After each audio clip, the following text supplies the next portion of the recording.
A discovery so strange, even police refused to explain. By the time the Friday night lights flickered off at Millfield High, the air had already turned glassy and cold. You could see your breath drift and vanish over the parking lot, slow and ghost-like, as people shuffled toward their cars. It was late October, a little past 10:40 p.m., and somewhere beyond the last row of houses, the black line of the woods rose like a wall. Locals called that stretch Blackwood Pines. Most cut a wide circle around it after dark. A few swore they heard things moving in there when the wind died. Not animals, not people, just movement. Before we begin, tell me, where are you listening from and what time is it there? Two students made the mistake of taking the trail anyway. They had done it before. A shortcut from the field to the duplexes along Wilson Street. They were laughing at first, jackets zipped to their chins, footsteps crunching through frost and leaves. One kept glancing at his phone, the screen lighting his face. The other was listening for owls. He said the silence felt wrong. No crickets, no distant highway, just their breathing and the whisper of pine needles. They saw the light. At 10:52 p.m., according to the first frantic call to 911. It was not a flashlight, not a fire. The glow came from the ground itself, a low blue pulse that made the damp leaves look like glass. It flickered with a slow heartbeat, brightened, dimmed, and brightened again. They moved toward it because that is what people do when their minds are split between curiosity and fear. They step closer. They tell themselves one more step will explain everything. The clearing was not large, elliptical, almost a perfect oval, as if the trees had agreed to lean back. In the middle, the leaves were parted, and the dirt had a sickly sheen. Half buried in the soil sat a circle of metal 5 feet across. Smooth, pitted in places, wet even though the ground around it was dry. It was flush to the earth like a lid over something deeper. The blue glow leaked through hairline seams, as if the thing were breathing under the surface.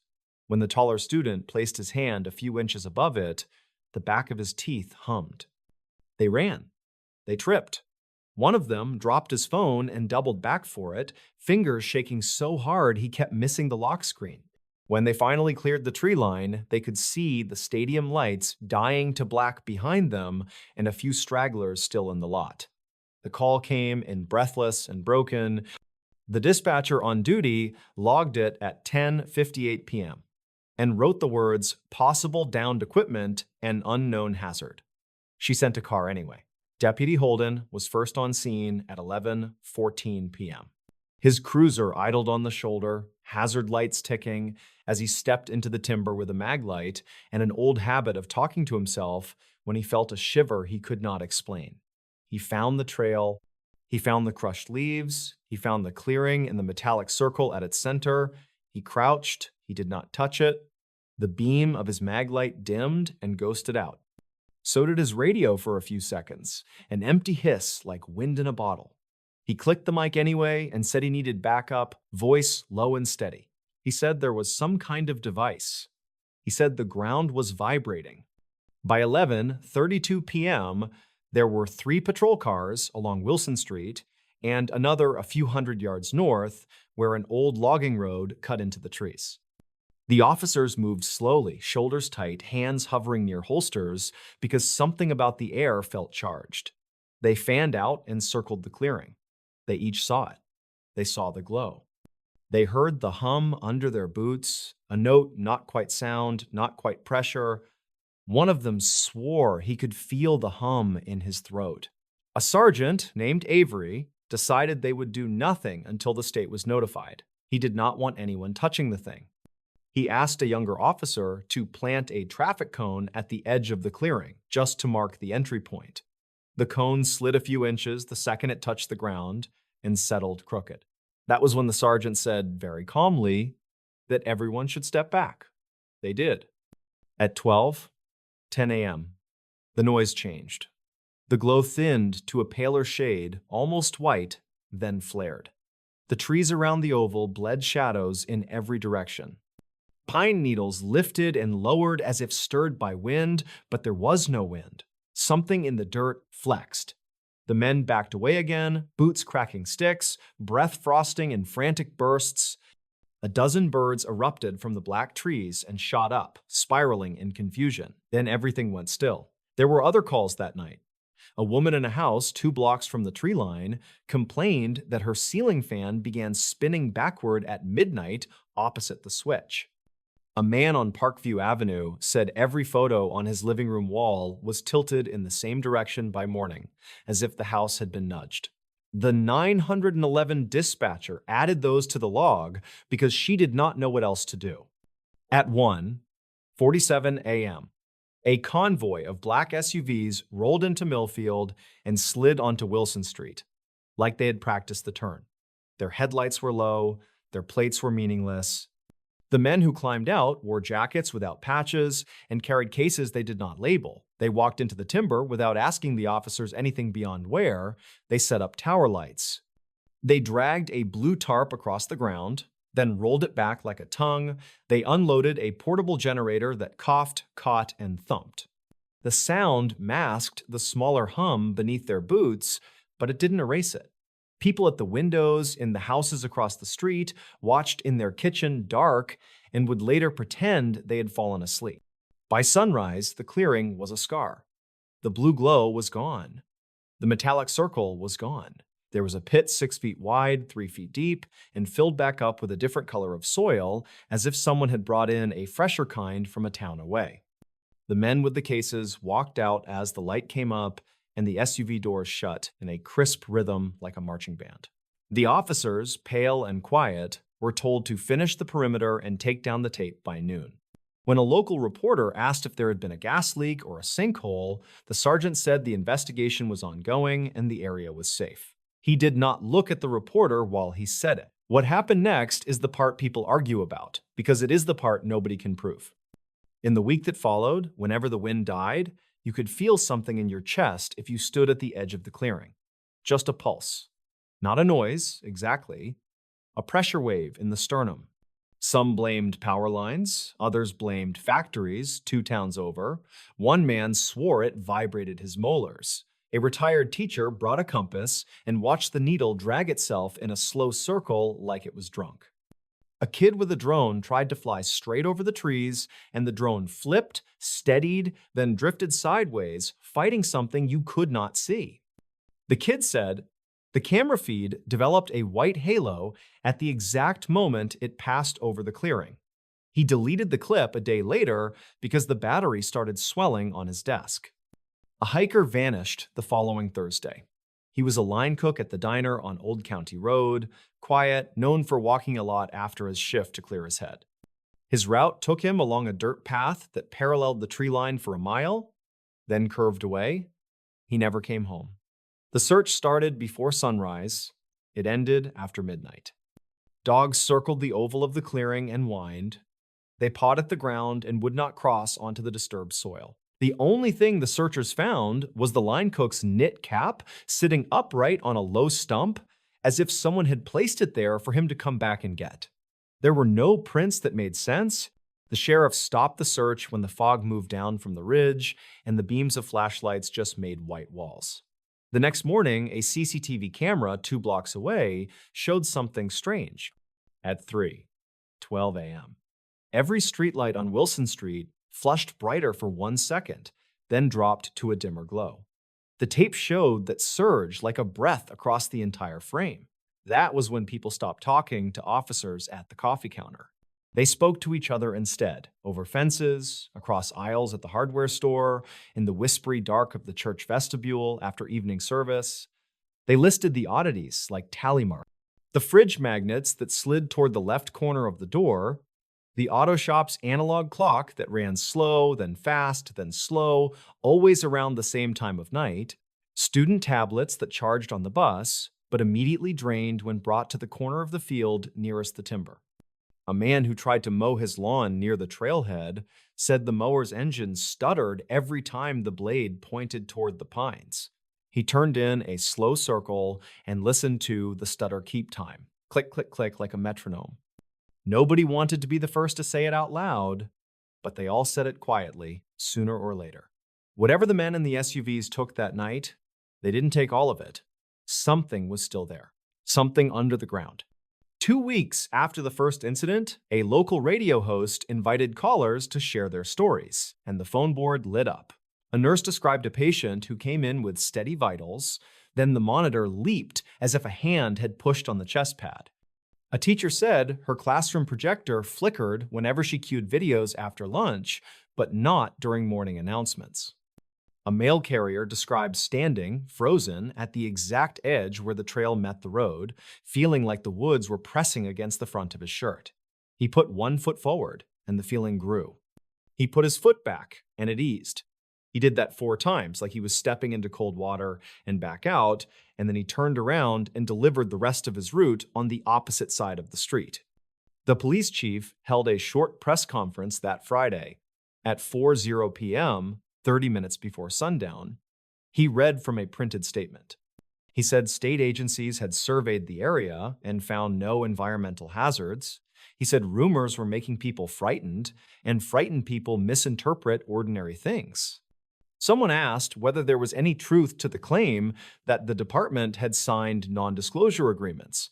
He folded the paper in half and said, "The town is safe." He said it twice. He did not take another question. On Sunday night, a group of neighbors decided to walk to the clearing as a kind of dare. There were 5 of them, all adults, all stone sober. They wore headlamps, thick jackets, and boots. They took a plastic bag in case they found any litter to prove their point when challenged online the next day. They reached the oval at 9:26 p.m. and switched their lamps to the lowest setting. The ground looked ordinary at first. Then their eyes adjusted. In the dirt were arcs, not drawn with a stick, but pressed by something heavy and curved. The arcs intersected and made almond shapes that overlapped like a chain of eyes. When one neighbor leaned to touch a shape, his headlamp fluttered and steadied. He said it felt like the dirt pulsed under his palm, a tiny upward push, then nothing. He swallowed hard and said he was done. They all were. At home that night, one of them found a thin layer of grit on the soles of his boots that glowed faintly when the bedroom was dark and the door was shut. Not bright, just enough to make him pull his foot back as if he had stepped on something, breathing. He scrubbed the boots with dish soap until his hands cramped.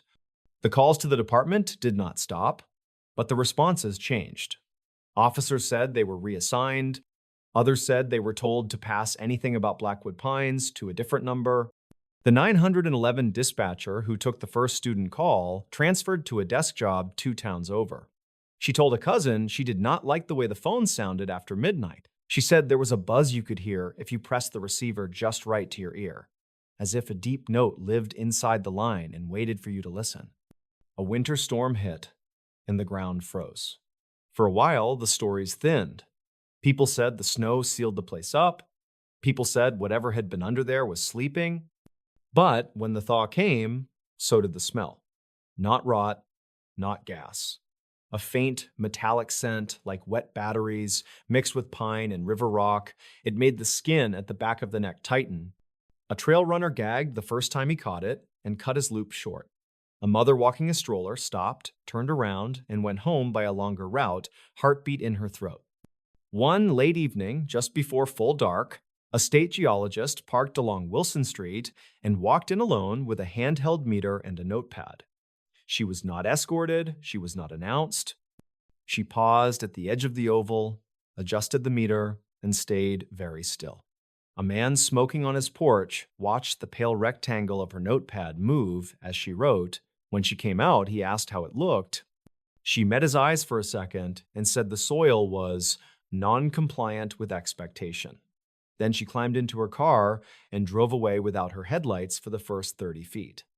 Months passed. People tried to make the whole thing into a story that could be told in a single sitting. They could not. It sprawled. It ducked when you reached for it. It tangled itself up in small evidence, 1,000 strange details that refused to turn into a single clean answer. A barista used a new grinder after the old one began arcing a flick of blue inside the housing. A school bus driver avoided a stop for a week because the children all got nosebleeds when the bus idled facing the timber. A runner mapped her jog and saw the GPS track deviate 3 feet to the left, then 3 feet to the right, then swing back, an invisible river pushing and pulling her as she kept her pace. She had not felt it. Or maybe she had and called it wind. The diner on Old County Road put out a tip jar with a hand-lettered sign that read for answers. It filled faster than the one for coffee. People laughed at that, then did not laugh. You could sit in the corner booth with the nicked Formica and hear someone at the counter tell the same story they swore they would never repeat. Their voice would drop, and you could see their hands flatten on the surface, palms down, as if they were steadying themselves against something that might tilt the room. When the anniversary rolled around, the town did not mark it, there were no posts from the department, no statements from the chief, no official anything. But the sky over Millfield was clear that night, and the moon sat low like a coin, and just after 11:00 p.m. 3 porch cameras along Wilson Street captured a thin sheet of fog sliding across the road from the woods to the houses without touching the ground. It flowed over the asphalt like oil. It climbed the curb without breaking. It reached the lawns and rolled back, retreating to the trees in one smooth motion. The cameras recorded that and then glitched for exactly 4 seconds each. In those 4 seconds, the timestamp stalled, then snapped ahead. People will tell you that what we found in those woods was a machine. Others will say it was a lid, and the real thing was beneath, and the men with the SUVs just took the lid. A few will tell you not to think of it as a thing at all. They will tell you to think of it as a place that does not belong where it is, a pocket of rules that don't match our rules, pressing up from underneath like a bubble caught under wallpaper. And if you stand in the right spot after midnight, they'll say you can feel the pattern it makes, the pulse that is not a sound, the pressure that is not a hand, the sense that something vast and patient has turned its attention toward you, not with eyes, but with the cold curiosity of a tide measuring a shoreline. Ask the police about it and watch what happens. Watch the way their faces go still, like a windless pond. Watch how their words slow down. They will say it was a utility issue. They will say the area is safe. They will say the rumors are making people nervous, and that nervous people see things. They will not describe the way the ground lifted under their boots that first night, a fraction of an inch, enough to make every muscle lock. They will not tell you how their radios went dead in their hands and how the silence in their ears was loud enough to make them flinch. They will not admit that for one long breath it felt as if the clearing was breathing back, and that something beneath the soil pressed up, testing the weight of the world, and then withdrew. They do not say that part. They look past you and talk about weather and new tires for the cruisers and the fundraiser for the K-9 unit. They change the subject. They ask how your family is. They call you by your first name and remind you to lock your car because there have been break-ins on the west side. But Millfield remembers. Houses remember. The trees remember. The oval is still there, pale dirt in a shape the rain can't undo. And if you stand on Wilson Street on a still night and stare into the dark line where the pines begin, you will notice how your breath feels heavier when you exhale, like the air is listening to you. You will notice that your phone degrades to a single bar for no reason at all. You will notice that the hairs on your forearms lift, even under your jacket, even with your fists shoved deep into your pockets. And you will think about the boys who saw the light, the officer who knelt and felt the hum in his teeth, the men who came and took what they could and left what they could not carry. You will think about the cap on the stump and the boots that glowed faintly in a darkened room. You will think about fog that crawled like an animal and lights that surged like a heartbeat, and the small, private way a person's face changes when they admit, just to themselves, that they have met something that will never fit into words. A discovery so strange, even police refuse to explain it. And maybe that is the only honest thing anyone has said about Blackwood Pines. Not that it is dangerous, not that it is safe, only that it is there, under the dirt and the leaves and the thin shell of what we prefer to believe is solid ground. It is there, and it is patient, and it is listening. If you go, do not step into the oval. Do not talk loudly. Do not drop anything you are not willing to leave behind. Go home while the streetlights still feel like a promise, and shut your door and set your phone face down on the table if it starts to buzz. If the house hums back at you in a slow, steady rhythm, do not answer. Stand very still. Wait for it to pass. And when it does, when the air lightens and your breath comes easy again, tell yourself the same thing everyone here tells themselves in kitchens and living rooms and quiet cars at red lights. Tell yourself it is over. Tell yourself it will not come back. Tell yourself that whatever moved under that clearing went back to sleep. Then listen very carefully to the silence that follows. If you hear the smallest tremor under your feet, a whisper you feel more than hear, do not look toward the trees. Look at your hands. Watch how they shake. Count your fingers. Say your name out loud to keep the room steady. She answered the wrong call and disappeared. She answered the wrong call one quiet evening in late autumn when the sky above the small town was a dull slate gray and the streets had emptied out hours earlier. The air had turned cold enough that even the occasional car passing through left a trail of mist from its exhaust. Inside her modest single-story house at the edge of town, the lights were dim, a single lamp glowing in the living room, throwing a pale yellow halo across the worn rug. It was nearly 9:30 when the phone buzzed on the coffee table. She'd been curled up on the couch, with a blanket pulled tight around her shoulders, sipping lukewarm tea, fighting back the creeping stillness of the night. The number on the screen wasn't familiar. There was no name, no area code she recognized, only a sequence that didn't make sense. She almost ignored it, but something in her gut pushed her to answer. The moment she picked up, the line was filled with static. Not the usual background fuzz of a bad connection, but deep, layered static, like voices whispering from beneath the surface. She said hello twice, her voice shaking, and just as she was about to hang up, she heard her own name spoken. It wasn't loud, it wasn't slurred, it was whispered with chilling precision, as though the caller was right behind her, leaning in close enough to breathe against her ear. Her throat tightened. She asked who it was, but instead of an answer, the voice began murmuring in a language she couldn't place. The tone was guttural, uneven, broken by pauses that felt deliberate, like someone reciting something they weren't meant to. Then the sound cut, and the line went dead. She stared at the phone in her hand, her reflection warped in the dark screen. It had to be a prank. Some teenager with a voice filter or a wrong number crafted into something unnerving. She tried to laugh at herself for feeling rattled, but when she rose to check the doors, she found the back one slightly ajar. Just an inch, enough to let a draft creep inside. She distinctly remembered locking it earlier. She shut it firmly, bolted it, and told herself not to panic. Yet her body betrayed her. Her palms were sweaty, her heartbeat rapid, echoing in her ears, louder than the ticking clock on the wall. Half an hour later, the phone lit up again. This time, the number looked stranger. Only 5 digits, nothing resembling a proper call ID. She froze, staring at it, hoping it would stop.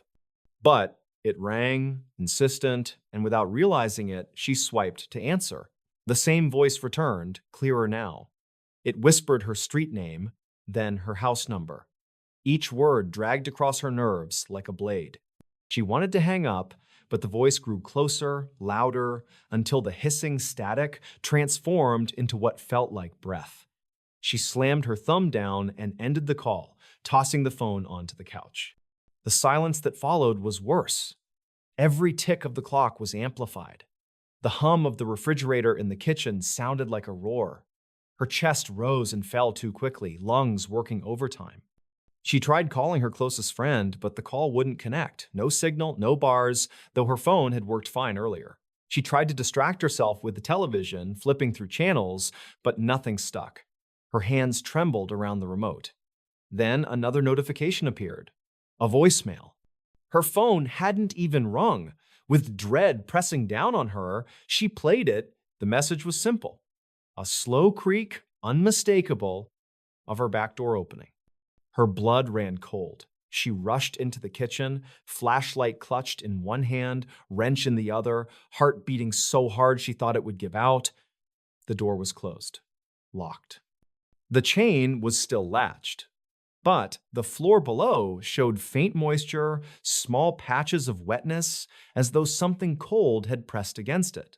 She backed away. She wanted to run outside, but she convinced herself again that it had to be a trick, some sick recording, maybe someone watching her from a distance. She moved room to room, shutting curtains, switching on lights, anything to drive the shadows out. At 10:47, another voicemail appeared. This one froze her in place. It was her own voice, distorted but undeniably hers, crying out, "Help me!" Followed by dragging noises and silence. Her knees nearly buckled. She couldn't understand how it was possible. She checked the windows again, but each curtain concealed only the reflection of her terrified face. Then came a tapping. At first faint, then deliberate. Fingernails against glass. One tap, then another, then another. She turned with the flashlight, aiming it toward the back of the living room window. Nothing. Just condensation streaking down from the cold night. Unable to stay inside, she grabbed her keys and bolted for the front door. The night outside was suffocatingly quiet. No crickets, no dogs barking, no distant traffic. Just a silence so thick it felt alive. She got into her car, locked the doors, shoved the key into the ignition. The engine refused to start. She tried again and again until finally the car roared awake. Relief lasted only seconds. Her phone buzzed on the passenger seat. The same strange number. She ignored it, gripping the wheel, speeding out onto the deserted road. The phone continued ringing, vibrating against the leather seat. Against every ounce of will, she glanced at the screen. This time, the call wasn't from the strange number. It displayed her own name as the caller ID. Her heart lurched. She swerved slightly, fumbling for control. The road a blur beneath her headlights. The ringing stopped. Then another voicemail appeared. She pressed play with trembling hands, and what she heard nearly made her lose control of the car. It was the sound of her own vehicle's engine, humming exactly as it was at that moment. Over it, faint and shaky, was her own voice gasping for air. Not a recording from earlier, it was happening as she listened. She slammed the brakes, pulling to the shoulder, clutching the steering wheel so tightly her knuckles went white. She shut the phone off completely, shoved it into the glove box, and sat in darkness. The world around her felt heavier, as though the night itself had folded in. That was the last time anyone saw her. 2 days later, her car was found abandoned on a remote stretch of highway bordering the woods. The driver's door hung open, the keys were still in the ignition. On the passenger seat lay her phone, battery dead, screen black. Investigators powered it on. Dozens of unheard voicemails filled the inbox. Most were blank, filled only with faint breathing. But the last one was different. It carried a voice, low and final, whispering, "You shouldn't have answered." Police scoured the area, dogs were brought in, but the trail vanished at the tree line as though she had stepped into the woods and simply disappeared. There were no footprints beyond the ditch, no sign of struggle. Her disappearance spread quickly through the town, whispered about in diners and gas stations. Some dismissed it as an abduction, a planned escape, or foul play from someone she knew. But others believed the calls weren't human at all. Neighbors recalled the night she vanished. One swore they heard a woman screaming faintly from the woods around 11, though the sound cut off too suddenly as though swallowed by the trees. Another claimed to have seen a tall shadow near her driveway earlier that evening, a shape that didn't match any person they knew. The phone records were stranger still. Investigators traced the calls, but none of them had a proper origin. The numbers were malformed, non-existent. The voicemails showed timestamps, but no originating tower. A technician who reviewed them late at night reportedly refused to continue after listening. He never told anyone what he heard, only saying it was wrong, that the recordings didn't sound like anything a phone should be able to capture. Her family clung to the hope she might return, that she had fled to escape someone or something. But weeks turned into months, and no trace of her was ever found. The case went cold. The phone, locked away in an evidence box, still carried the corrupted voicemails. To this day, officers who handled it claim the device would sometimes power on by itself, showing missed calls at random hours, always from the same incomplete number. People in the town avoid answering late-night calls from unknown numbers. A kind of folklore grew around it. They say if your phone rings past midnight and the ID is incomplete, you must never answer. Because if you do, the voice on the other end won't be a stranger. It will be your own, whispering from somewhere you can't reach, pulling you closer until you disappear, just like she did that night. And now, whenever the phone rings in that quiet town after dark, even the bravest admit their hearts skip a beat. Because everyone remembers the woman who answered the wrong call and was never seen again. A simple camping trip turned into pure horror. It began as an easy plan on a Thursday afternoon, a fast message thread among 5 friends who had not seen the stars together since college. The idea sounded clean and healthy. 2 nights in the Allegheny National Forest, a site near Kinsua Creek, a little fire, a lot of silence. Then home by Sunday evening with that clear air feeling in the lungs. Nolan booked the permit number by phone, Brooke double-checked the maps, June promised a new camp stove, Priya handled food, and Malik tossed in a first aid kit heavy enough to impress a wilderness guide. Everyone liked the balance of skills and the promise of a lake nearby. Everyone wanted quiet. Before we begin, tell me, where are you listening from and what time is it there? They met in Warren just before sunrise on Friday, parking under a faded light outside a diner where the coffee smelled like burnt sugar. The temperature felt crisp, cold enough to fog breath, warm enough to go without gloves. They ate in a booth that rattled when trucks rolled past. The waitress kept calling the group early birds, and the nickname stuck through the morning like a charm. At 7, the town was behind them, the radio lost signal, and the forest swallowed the road. Pines rose in tight ranks as the asphalt dwindled into dirt and the sky thinned into pale silver between branches. They drove the last hour with windows cracked for the pine smell and the sound of gravel under the tires. At 9:40, they turned off onto a narrow logging spur, followed a faded arrow marker, and bumped through standing puddles until a small clearing opened before them. The creek curved around the site like a black ribbon. A mossy boulder stood at the far edge, and birch trees leaned together as if always whispering. The place felt private and older than the dirt road. It felt like a room that had not been used for a long time and yet kept neat. They stepped out, and every sound seemed louder than it should have been. Boots scraping, a car door shutting, the zip of canvas. The morning went smoothly, the tents went up facing the water, the lines were tight, the flies clipped down. Priya found a flat place for the cooler. June assembled the stove and made eggs that tasted like smoke and butter. Malik stacked firewood and showed everyone a trick for dry shavings. Nolan strung a blue cord between 2 trees and hung a lantern for later. The sun climbed, a gentle, warm circle above branches. The creek moved without talking. It was the kind of peace people pay for in a city. That early to midday stretch tasted like a promise kept. Around 2, a lone pickup rolled past on the logging road and paused at the clearing entrance. The driver kept the engine idling while he looked at the group.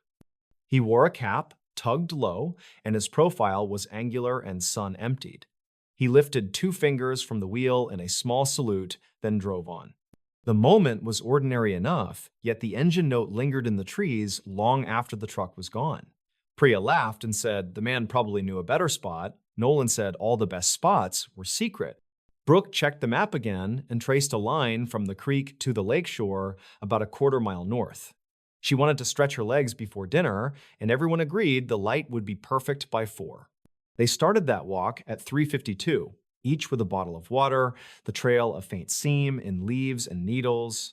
The forest smelled darker there, less like pine and more like a cellar. They found the lake in a shallow bowl, the surface still and metallic, catching clouds like dull coins. A thin mist drifted and peeled. In the mud near the waterline, there were shapes, not boot tread. The marks looked long and narrow, with a little crescent at the front. June crouched and pointed. Maybe deer, maybe not. The spacing felt wrong. The stride felt too careful. Priya said it looked like someone dragged a canoe. Brooke said it looked like someone crawled out, and then she laughed because that sounded like the opening line of a bad story told around a fire. Malik took a photo and tucked the worry away, the way people tuck in a shirt they plan to change later. They got back at 5:10. The clearing had changed only by feel. The light had a lower copper tilt, and the shadows had pulled together in the corners of the trees as if the woods were exhaling. They built the fire, and there was a calm, serious joy in the way flame threads rose and caught. Dinner was simple: a skillet of peppers and sausage, a pot of beans, a second pot for water. At 6:30, the fire crackled white and orange. At 7, the birds went softer. At 7:38, the cold steepened, and they put on hats. By 8, the stars switched on in sudden scattered clusters. Everything felt earned. The talk turned to old classes, to cheap apartments, to late-night walks on sidewalks far from this place. Someone joked that if a forest wanted to scare city kids, it would only need to wait until the fire burned low. Everyone laughed, and the laughter sounded warm and full, and the woods held it like a cup. At 9:50, the first odd sound rolled across the water. A single hard splash, not a fish flick, not a rock drop. A heavy body entering with weight. It came from the north side, from the shallow bowl where they had stood in the afternoon. No one moved at first. The fire hissed. Then a second splash, closer. Malik stood and lifted his headlamp. The beam found mist, nothing else. A third splash, farther to the left now, like something changed lanes. Nolan joked that it was a beaver and that beavers worked night shifts. Brooke said beavers do not move like that. Jun said the echo might be odd over still water. Priya said they should save the last of the dry wood because the damp sticks would smoke. At 10:12, a soft whistling drifted through the trees beyond the road. Not a song, not wind and grass. Just 3 notes, rising and falling in a way that felt too deliberate to be shaped by air. It did not sound near or far. It sounded like the woods were carrying it on a shoulder and setting it down among them. The fire snapped, and the 5 looked at each other. No one smiled this time. Nolan said it was probably a hunter walking out late. Malik said night hiking could be dangerous and that nobody whistles at night in a place like this. June sat closer to the fire and wrapped his hands around his knees. Priya tossed a new stick to the flames and said they should call it a night as soon as the water boiled. Brooke checked her watch and said 10:20 is a normal time to get into sleeping bags. The plan felt good because it was a plan. They bedded down at 10:49. The fire was a red bowl. The lantern swung a little in a draft and made the trees look like they moved without moving. The zip of tent doors felt too loud. Nolan and Brooke in one tent. Priya alone in the small green dome she always used. June and Malik sharing a bigger one. The night poured over everything at once, thick and cool. At 11:30, the forest settled into that heavy quiet that makes even a breath sound like a stone thrown into a lake. At 12:07, Nolan woke because the hair on his arms lifted. He heard footfalls not on the road and not on the trail, but on the soft edge of the clearing. Slow, measured, steady, like someone circling to count tents. He held his breath and felt his chest sting. Brooke lay still. The steps past his door, faded, returned on the other side. He whispered that it was probably a deer. He stopped speaking because a pale oval moved across the tent wall, as if a face passed inches away. There was no outline of a nose, there were no eyes, just a smooth stain of lighter dark sliding by. He pressed his teeth together and did not move again. At 12:40, Malik heard it too. The steps were careful and almost patient. They stopped, then a soft dragging sound, then steps again. He touched June on the shoulder, and June nodded without opening his eyes. At 1:03, the whistling returned. The same 3 notes, now shaped like a call and answer. One set from the road, one from the creek, one from the black line of trees beyond the fire ring. Priya sat up in her tent and placed her palms on the floor like she could feel the vibration. She whispered her own name as if to hold herself inside it. The notes fell quiet. Her heart did not. At 1:30, a cry lilted across the clearing, a voice that sounded soaked, thin, and cold. It asked for help without forming a real request. It carried the shape of a plea without words. It sounded like a person, and also like a tape someone had warped. Nolan unzipped an inch of the tent and looked out. Nothing but mist and a darker dark where the creek pooled. Malik unzipped as well, and his headlamp clipped the edge of a birch. The bark looked wet like a shed skin. No eyes glowed. No bodies fled. The cry came again. From the road this time, then from the lake, then from behind his tent. The distance felt wrong each time, like it measured something that was not space. At 2, they gathered by the ember bowl of the fire and fed it just enough to make light. No one said much, breath plumed white, the lantern hummed, the whistling settled into the low trees and paced them. Brooke gripped the handle of the camp hatchet without swinging it. Priya held a long flashlight with both hands like it could double as a baton. June stood with one boot half unlaced. Malik took a deep breath and called out that they did not want trouble. The syllables fell down right where he stood, like they had weight. Nothing answered. The water shifted. The mist leaned across the ground like a fog tide. By 3, the sound slowed, as if whatever moved had lost interest. The friends returned to their tents with the brittle pride of people who had endured something and could now insist it was nothing. Sleep came in frightened scraps when the first bleached version of sunrise slid under the treetops at 5:56. The relief tasted like clean water. They made coffee the way survivors make coffee, hands shaking, laughter a notch too loud. Daylight pushed the night backward into the tree line. It felt like being forgiven. Then they found the prints. By 7:10, the light was strong enough to peel mist off the lake, and there in the gray sand lay a sequence of marks that did not fit anything they knew. Long impressions, narrow at the front, widening mid-length, with faint lines that curved like ridges. They ran from the water to the tree line and back again. The stride was long. The path was an arc that circled the clearing twice. At one point, the marks crossed themselves in a way that suggested something had paused, crouched, and then stood. Malik measured one with his hand and said the length ran from thumb to elbow.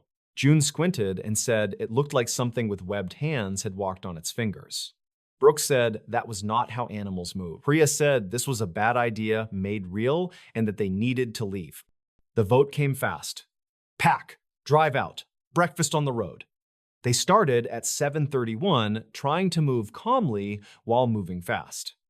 The tents came down in practice motions, yet the air felt wrong, as if the clearing were holding its breath. Malik reached for the lantern rope, and a wind that did not touch any leaves pushed across his neck. Nolan turned toward the creek and saw circles of ripples building where nothing had broken the surface. Brooke cinched the last strap on her pack and whispered that she could feel pressure in her ears. Priya tried her car first. The engine turned once and stopped. She tried again. Nothing but a heavy click. Jun tried his. Same click. Malik tried his. Dead. At 8:19, the whistling began again. Softer now, farther away, like the woods were practicing. Then the notes changed, lowering as if someone were walking toward a deeper room. Nolan grabbed the hatchet. Malik took the heavy flashlight. They agreed to walk the road south until they found a ridge with a phone signal. Brooke and Priya would stay with the gear and try to coax power from the portable battery. June would check the fuses. They drew a line of logic, like chalk, bright and hopeful. The south road ran along the creek and then cut up. After 10 minutes, the trees closed in and the air cooled by several degrees. At 8:49, they found the first of the old timber signs nailed to a trunk. The letters were gouged and faded. The words said no overnight use. The one below said day use only. The one below that said water level unstable. It felt like a warning whispered after the door already shut. Nolan said they did not stay by the lake, and Malik said the creek connects to the lake anyway, and that water does not respect little sign. The whistling drifted again, but now it came from ahead and behind at the same time. Nolan slowed. Malik said they should mark the trail. He tied a red bandana to a low branch and felt stupid doing it, then felt worse for not doing it sooner. At 9:12, the smell changed. Less pine, more iron. They crested a rise and saw the old iron bridge that crossed the creek where the water narrowed. The deck was banged up and patched with plywood. On the near side, something had scratched the railing with the head of a nail. rows of tall, thin marks, grouped in threes, dragging down to the ground like someone had been bored and patient at the same time. They walked past slowly. The bridge hummed under their weight. The creek moved under them in black sliding planes. Aliquot waves licked the stones. Mid-span, Nolan looked down and saw his own face bent by the water, and then beside it, another pale oval drifting up from deeper than a person could stand. He stepped back too fast, his heel clanged against the rail, and the sound went into the trees like a thrown coin. They made it to the ridge at 9:48 and found a bar of service on Malik's phone. He dialed the ranger station number Brooke had written on a torn map corner. It rang twice and cut out. He tried again. A voicemail webbed across the line, the words too slow. He asked for help at Kinzua Creek and said they could not get their vehicles to start. He gave the coordinates the way his hand would give away secrets when it shook. Then he held the phone in the air as if that could push the message forward. He hit send. The screen blinked. The bar of service disappeared like a boy learning a magic trick. After that, the phone refused to light. They returned at 10:30, moving faster now. The clearing looked exactly the same and entirely different. The gear lay where they left it, but the cooler lid was open, though the latch was engaged. A line of wet silt lay across the ground in a curve like a resting body had left its outline. Brooke and Priya stood by the dead cars with their hands pressed flat against the hoods as if listening. June knelt by a battery with the case open and a set of fuses fanned on the ground like cards. Priya said the walk had taken too long. Brooke said a log had knocked against the stones and made them both jump. Her voice had that higher edge people carry when they have crossed from fear into the bright space where fear feels useful. Malik said the call might have gone through. The words felt weak while still true.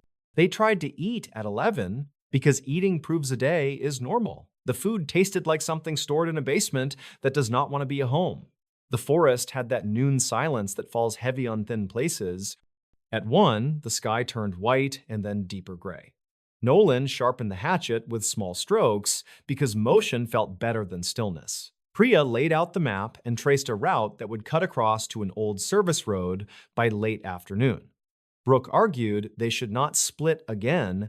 June whispered that he could hear water under the ground as if the creek was also above them. Malik said everyone would stay together if they walked, and the rule felt like a rope. At 2, the light began to behave like late day. It was not late day. It only looked like it. Clouds slid in without wind. The whistling did not come back. The relief made them feel bold in the wrong way. They decided to move. Backpacks on, lantern stuffed into the top of a bag, a single car key in each pocket because superstition sometimes gets promoted to policy. They stepped onto the trail at 2:20 and felt that strange tilt of land found in old saloons and strange hallways. The forest was not flat. The forest was not honest either. They did not make it to the service road. At 3, the trail vanished without warning in a stand of young pines. The needle floor pressed smooth like a swept church. They spread out to find the worn line again, calling names in low voices. Malik called for Priya and heard his voice return from the right, though he had spoken to the left.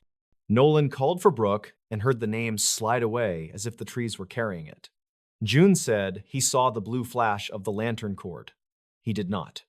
He saw a strip of something bright hanging from a lower branch, and when he reached it, he found his own red bandana tied tight, smelling faintly of his pocket and something muddy. They had looped back without a corner in the path. At 3:30, they were in the clearing again, though. None of them had turned their bodies. It was as if the clearing had stepped forward to greet them. The fire ring sat black and clean. The cars hunched. The lake beyond the trees lifted mist that now lay across the ground in thin belts. Brooke started to cry and did not apologize. Malik pressed his palms to his eyes and counted to 10. Nolan said they would make a bigger fire before dark, and the work would keep their minds steady. Priya sat on her pack and listened for the whistling. The silence was worse. They built the tallest legal fire and then built it taller. At 5:10, flames jumped high enough to paint the birch trunks gold. At 5:40, something moved in that painted world at the edge of the light. Not a person, not a deer. Tall and thin as a drawn line, it shifted between two trees and seemed to bend when it did not bend. The shape stopped, then a second shape crossed behind it in the other direction. Nolan went still in a way that makes animals forget there is meat in you. June whispered that if they made noise, it might announce them. Brooke whispered that silence had already done that job. At 6, the crying came back. That same soaked and thin sound. It asked for help from the road, then from the creek, then from beside the lantern rope. They stood together because loneliness would have ended them. The fire felt like a fragile wall. The voices drew close, then stopped, as if testing their own boundaries. Malik lifted the heavy flashlight and said with complete calm that they would hold this line until dawn. He said it loudly enough to convince his own nerves that they could obey him. At 7, the mist thickened. It rose from the creek and slid along the ground at knee height, seeping into the clearing rather than blowing in. It smelled like coins and old wood. The firelight turned it into a living thing. The shapes at the edge of the trees stepped nearer, then paused, then nearer again. Nolan saw one limb bend the wrong way like a hinge on the outside of a door. Priya pressed her back against Malik and kept the beam of her light at waist level because the space above the waist felt like an invitation. June put another log on the fire and said the fuel would run out by 11 if they fed it at this rate.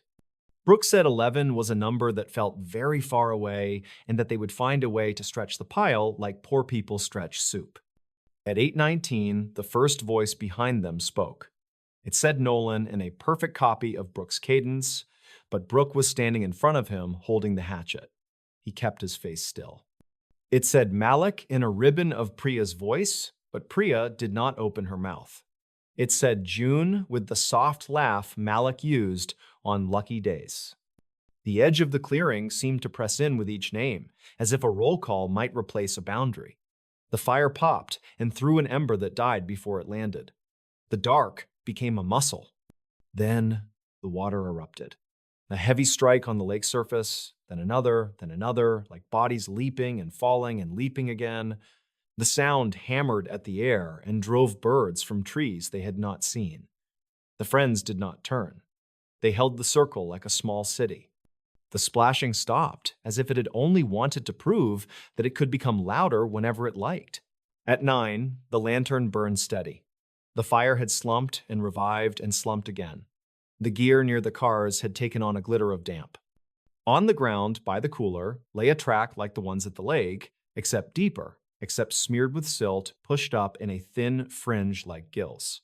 Nolan knew that if he followed that mark with his eyes, it would lead out of the clearing toward the creek, and he knew that if he looked up, he would see something looking back from that place. So he did not look up. He looked at the base of the birch instead and counted the curls in the bark. 1, 2, 3. He discovered that counting does not work on fear when the numbers have nothing to hold. At 10:11, the whistling bloomed again, and it was inside the clearing now. It came from the line where their boots stood. It came from the space under the folding table. It came from the thin place between two logs. Each time it rose, their minds tried to place a mouth under it and failed. Priya began to pray in a way that had no words. Malik placed the flashlight on the ground and rested his hand on the top as if it were a sleeping dog. June whispered that the battery was getting warm, and that meant nothing, he understood. Brooke steadied the hatchet against her leg and told the space in front of her that it was not welcome. Her voice did not shake. That mattered.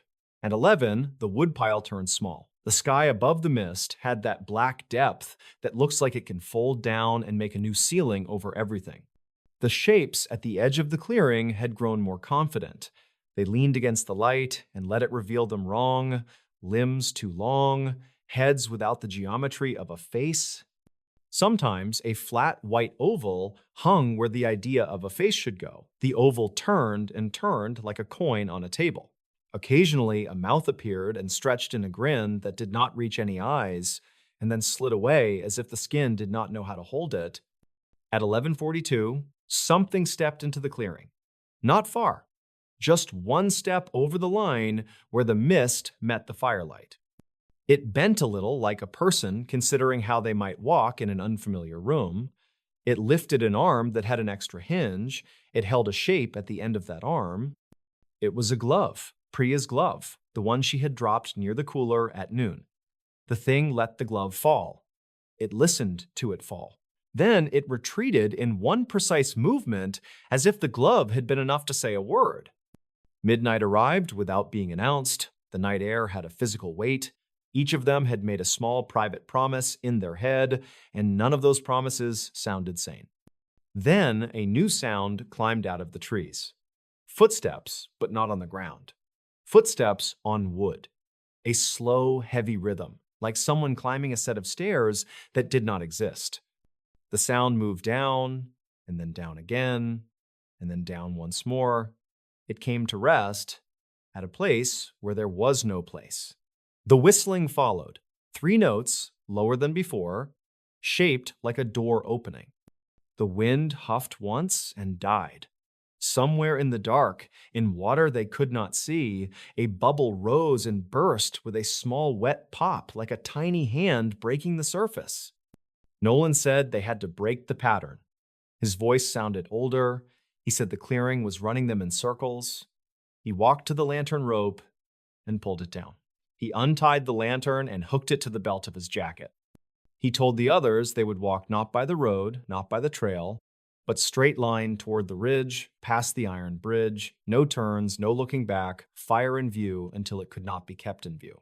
He was gambling on motion. He was betting his body on a compass no one could hold. They agreed because sometimes agreeing is survival.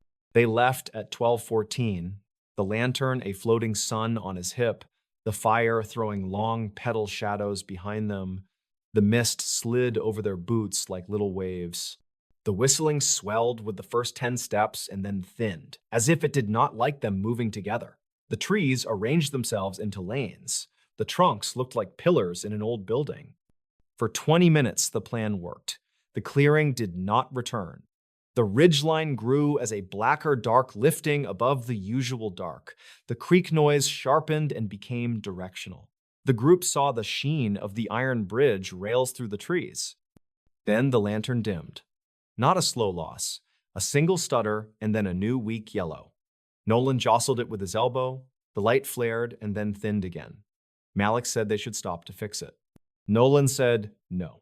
Brooke said keep going because stopping had become a kind of consent. Priya began counting steps again and made it to 213. June said the air by the bridge tasted metallic. They stepped onto the deck and the wood spoke in deep chords. The creek rushed and the sound was a relief. Water that moved with purpose felt honest.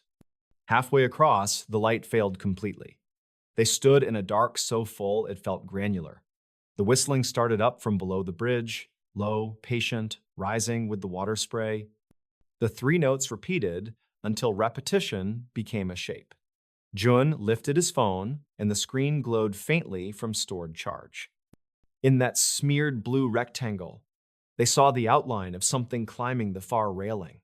Long, narrow, the hands finding grip where there was no grip. It moved with a certain care that said it had learned to move this way. It reached the top and unfolded. Its head turned toward the group, not with curiosity, but with the slow attention a creature uses when its hunger is old and ritual. It held something at the end of one arm, a strip of cloth, red. Jun's bandana. They ran. They did not argue first. They did not urge each other. They moved because all the stories in their muscles told them to move. The deck thudded, the whistling climbed and became very loud. The shape did not chase with speed. It only took steps that were too long and too smooth. Nolan felt breath at the back of his neck, though nothing touched him. Malik kept his hand on Priya's shoulder to keep them together. Brooke held the hatchet low, like a weight that could keep her on the path. Jun kept the phone lit and cried without sound. They made it to the other side and into the trees. The phone light flickered. The lantern gave one last weak glow like a wounded star and then died. The forest closed in again with that polite cruelty that looks like grace. The whistling fell behind, returned ahead, fell behind again, as if the woods breathed it. The group slowed because their bodies forced it. At 12:58, they stepped into a space that their brains recognized a split second before their eyes. The clearing, the cars. The fire collapsed into a black ring, the mist heavy as a blanket. They had run the shape the woods wanted. What came after belongs to the night more than to any language. There was motion at the edge of vision like fish under ice. There were names spoken in voices that existed and did not. There was the creak of wet woods somewhere overhead. There was the first pale smear of dawn at 5:31 that lifted the mist like a stagehand pulling a scrim. And there was the final splashing at the lake, heavy and rude, like a door slamming on a house you never entered. When sunlight finally touched the tops of the birches, the clearing became a normal patch of ground. It wore the morning like a disguise. A fisherman found Nolan on a dirt spur at 7:20, walking without direction with the lantern still tied to his belt. His jacket was wet to the ribs, and his lip had a split the size of a seed. He said very little on the ride into town. He said the cars would not start. He said his friends were packing. He said the woods had too many steps in it. Later, when a deputy asked him what he meant by too many steps, and he stared at the floor and said that on the second night he had counted 6 sets of footfalls when there should have been 5. And then he had counted 7, and then he had realized he could not tell whether any belonged to them anymore. He did not add more. When the search party reached the clearing that afternoon, the site looked tidy. The tents had been neatly struck, the fire ring was clean and cold. On the sand by the lake lay a set of prints that ran from water to trees and then back again. Long, narrow. With the faint suggestion of webbing near the front, no boot tread overlapped them. A glove lay near the cooler and held the blade of the camp hatchet inside it, as if a child had dressed the tool. In a birch branch at the clearing edge hung a red bandana tied in a square knot that none of the friends knew how to tie. The deputy touched it with a pencil and let it hang.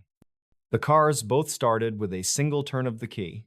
The battery cables were snug, the fuses sat where they belonged, the radios worked.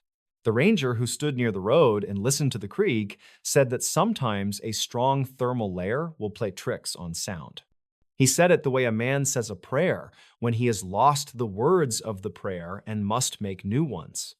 A volunteer tried to laugh. No one joined. As for Malik, for Priya, for Brooke, for Jun, no one found them that weekend. Not the next one either. The search widened and then grew perfunctory and then stopped. Nolan left the county and never returned. He does not like bridges now. He does not like the sound of 3 notes whistled in a kitchen or a parking lot. He does not like a phone signal that fades during the first part of a sentence and returns during the last. He does not like the smell of coins. When the subject of camping comes up, he says there are places where silence is not empty. He says some lakes keep their own time and that the clocks humans bring with them mean nothing there. Drivers on the logging road report harmless things. A mist that hugs the ground even on warm days. A splash heard when the lake lies flat. A thin voice that sounds like a friend calling from a little way off that stops as soon as anyone answers. People are good at ignoring. People will say it is the wind. People will say it is the highway far off. People will say it is a beaver. On some nights, near the end of the long quiet, when the sky has that dark that feels like the last page of a note, a soft whistling moves between the birches. 3 notes, then 3 again. The sound circles once as if counting. It waits. It circles again. It waits longer. It does this until the first bird speaks. The sound does not travel uphill. The sound stays low to the ground where the mist lies. The sound is not for the high things. A simple camping trip turned into pure horror. That is the line a person gives a stranger at a bar to avoid the real version. The real version is this. The woods can learn your names and give them back to you with a shape you do not want to hear. The water can remember when you are alone, even if your friends stand so close their sleeves touch yours. The night can walk around your camp with borrowed legs. And when morning arrives, it can leave just enough behind to make a human mind choose to explain instead of run. If you go, and you will, because some people always go, take fire that does not depend on batteries. Tie your rope where you can see it from the corner of your eye. Refuse to answer when a voice uses your own voice to call you. Listen closely at 12:07 because that hour loves first steps. If you hear three notes, do not whistle back. If you see prints that do not line up with anything you know, do not take a picture like a tourist. Keep your eyes on the bark. Count only what you can hold.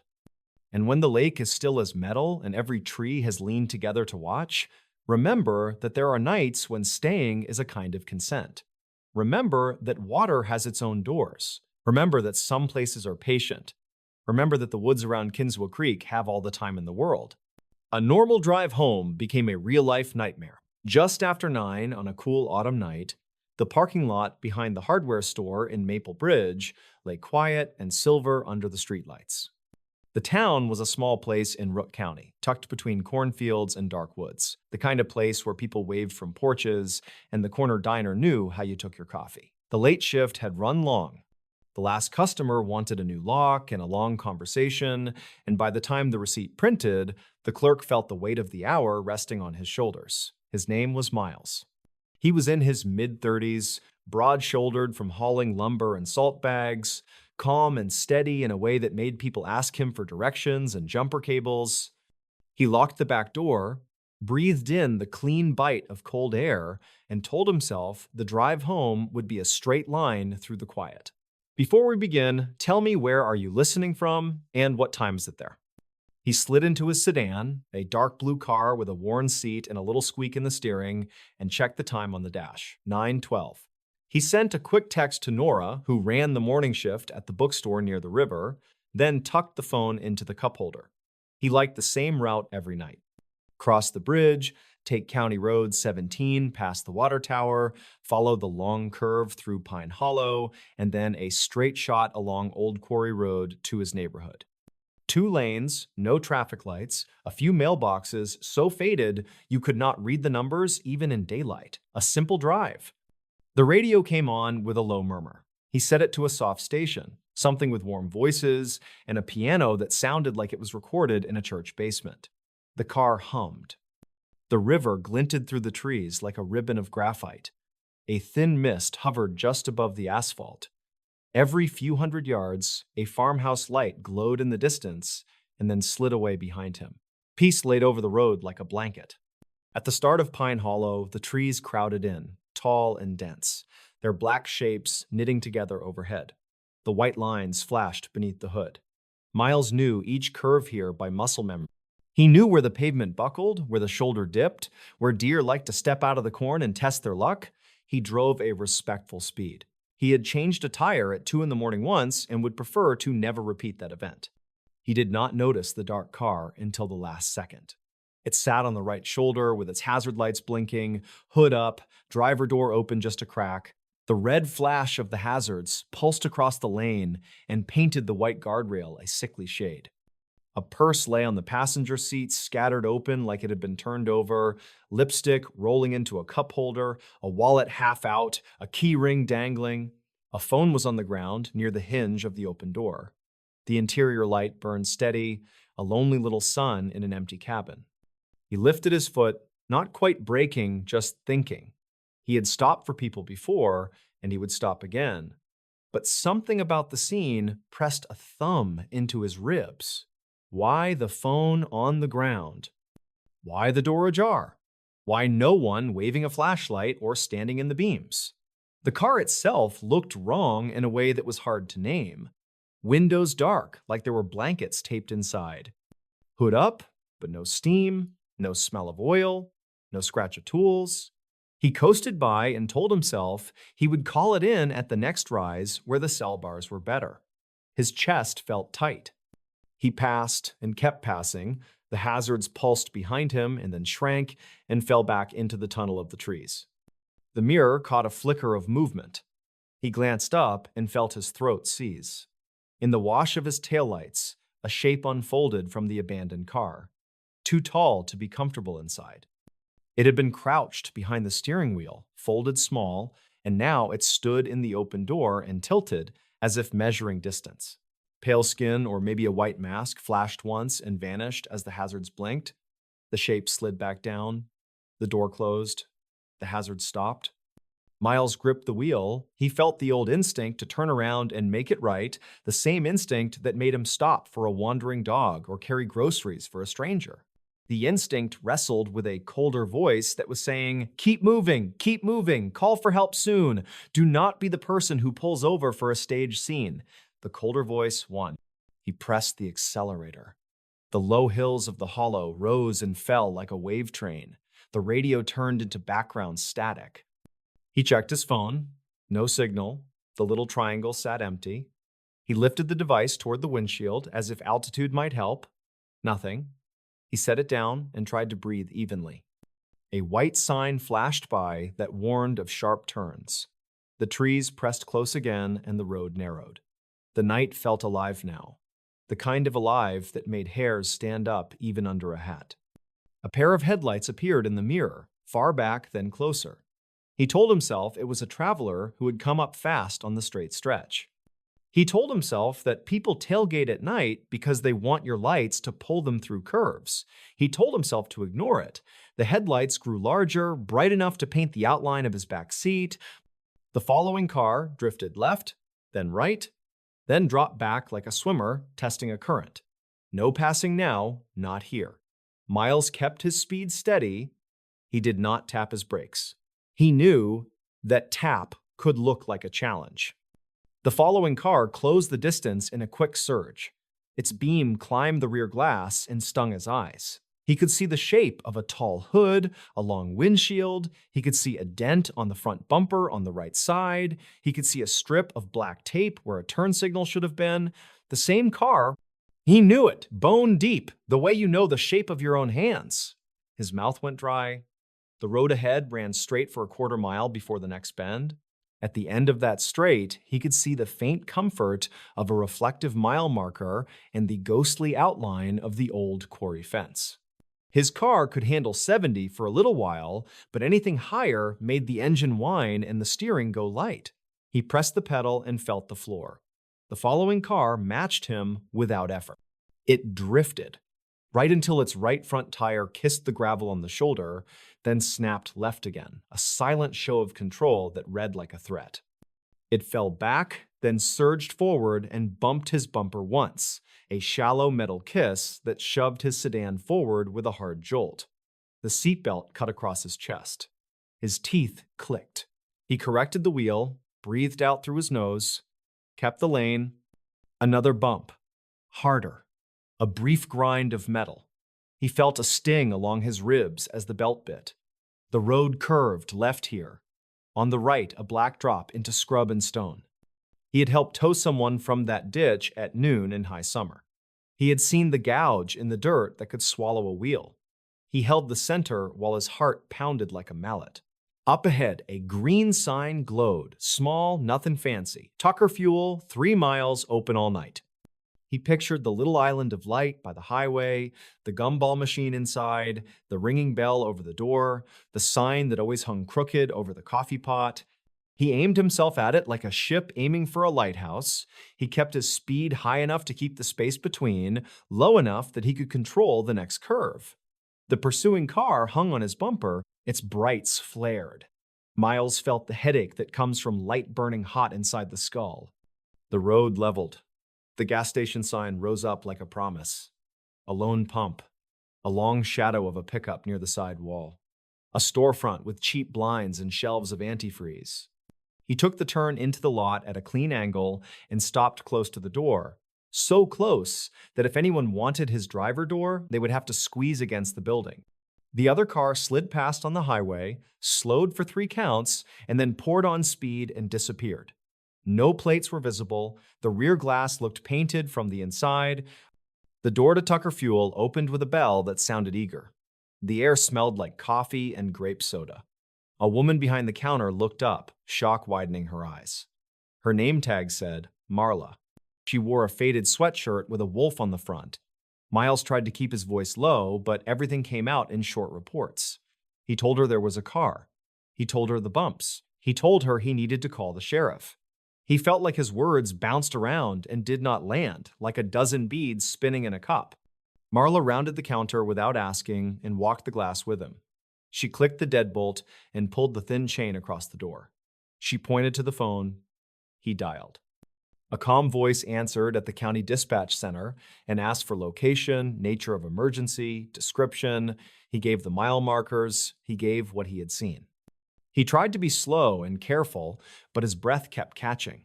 The dispatcher told him to stay inside and to keep the car where it was, nose toward the door. The dispatcher told him a deputy was already on the way from the river bridge and would arrive soon. The dispatcher told him he had done the right thing. Marla poured him coffee without asking. He wrapped his cold hands around the paper cup and stood where he could watch the road. She said he could stand in the office if he wanted. He said here was fine. A minute stretched long. The clock over the chips ticked. A truck rolled past on the highway and kept going, no trouble, just a ghost on a line. Then the red and blue lights bloomed against the glass like a sunrise. Deputy Ana Ruiz stepped out with her hat tilted low against the chill. She moved with the quick stillness of someone trained to be calm when other people are not. She examined the bumper first. The rear right corner had a scar of bare metal where paint was scraped clean, dust of blue curled like dry skin. She crouched and studied the gouge and then took pictures, each one marked by the white flash of her small camera. She asked Miles to repeat his story. He said it again, this time in a voice that sounded like the one he used at the store when he needed to explain a return policy. He heard his own words line up and tried not to think about the way his pulse was still climbing. Another unit arrived. Deputy Reed, a broad man with a radio voice that sounded like gravel. They took statements from Marla, too. She had not seen the other car, but she put her hand on the counter to show how Miles had put his hand on the counter and how cold his skin had been. Ruiz said she would sweep the highway up to the hollow. Reed would go back toward the bridge. If the car was out there, they would find it. They did not find it. Not the abandoned car, not the pursuit car, nothing. There were faint tire marks in the gravel at the place where the hazards had flashed, but the marks were confused by dozens of older tracks and the soft brush of wind. The phone that had been on the ground was gone. If it had ever been there at all, the road had swallowed it. Reed called in from the bridge with the same report. Nothing. The night had closed behind the event like a curtain. Ruiz returned to tuck her fuel and told Miles she would follow him home. She asked if he had someone waiting. He said yes, Nora, at the house near the ball field. He said he would call on the way as the bars returned. She told him to take it slow. She would stay right behind with her lights off until they reached the neighborhood. He thanked her. His gratitude came out rough and quiet.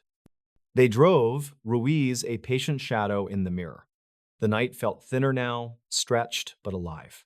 Miles thought about the figure unfolding from the car.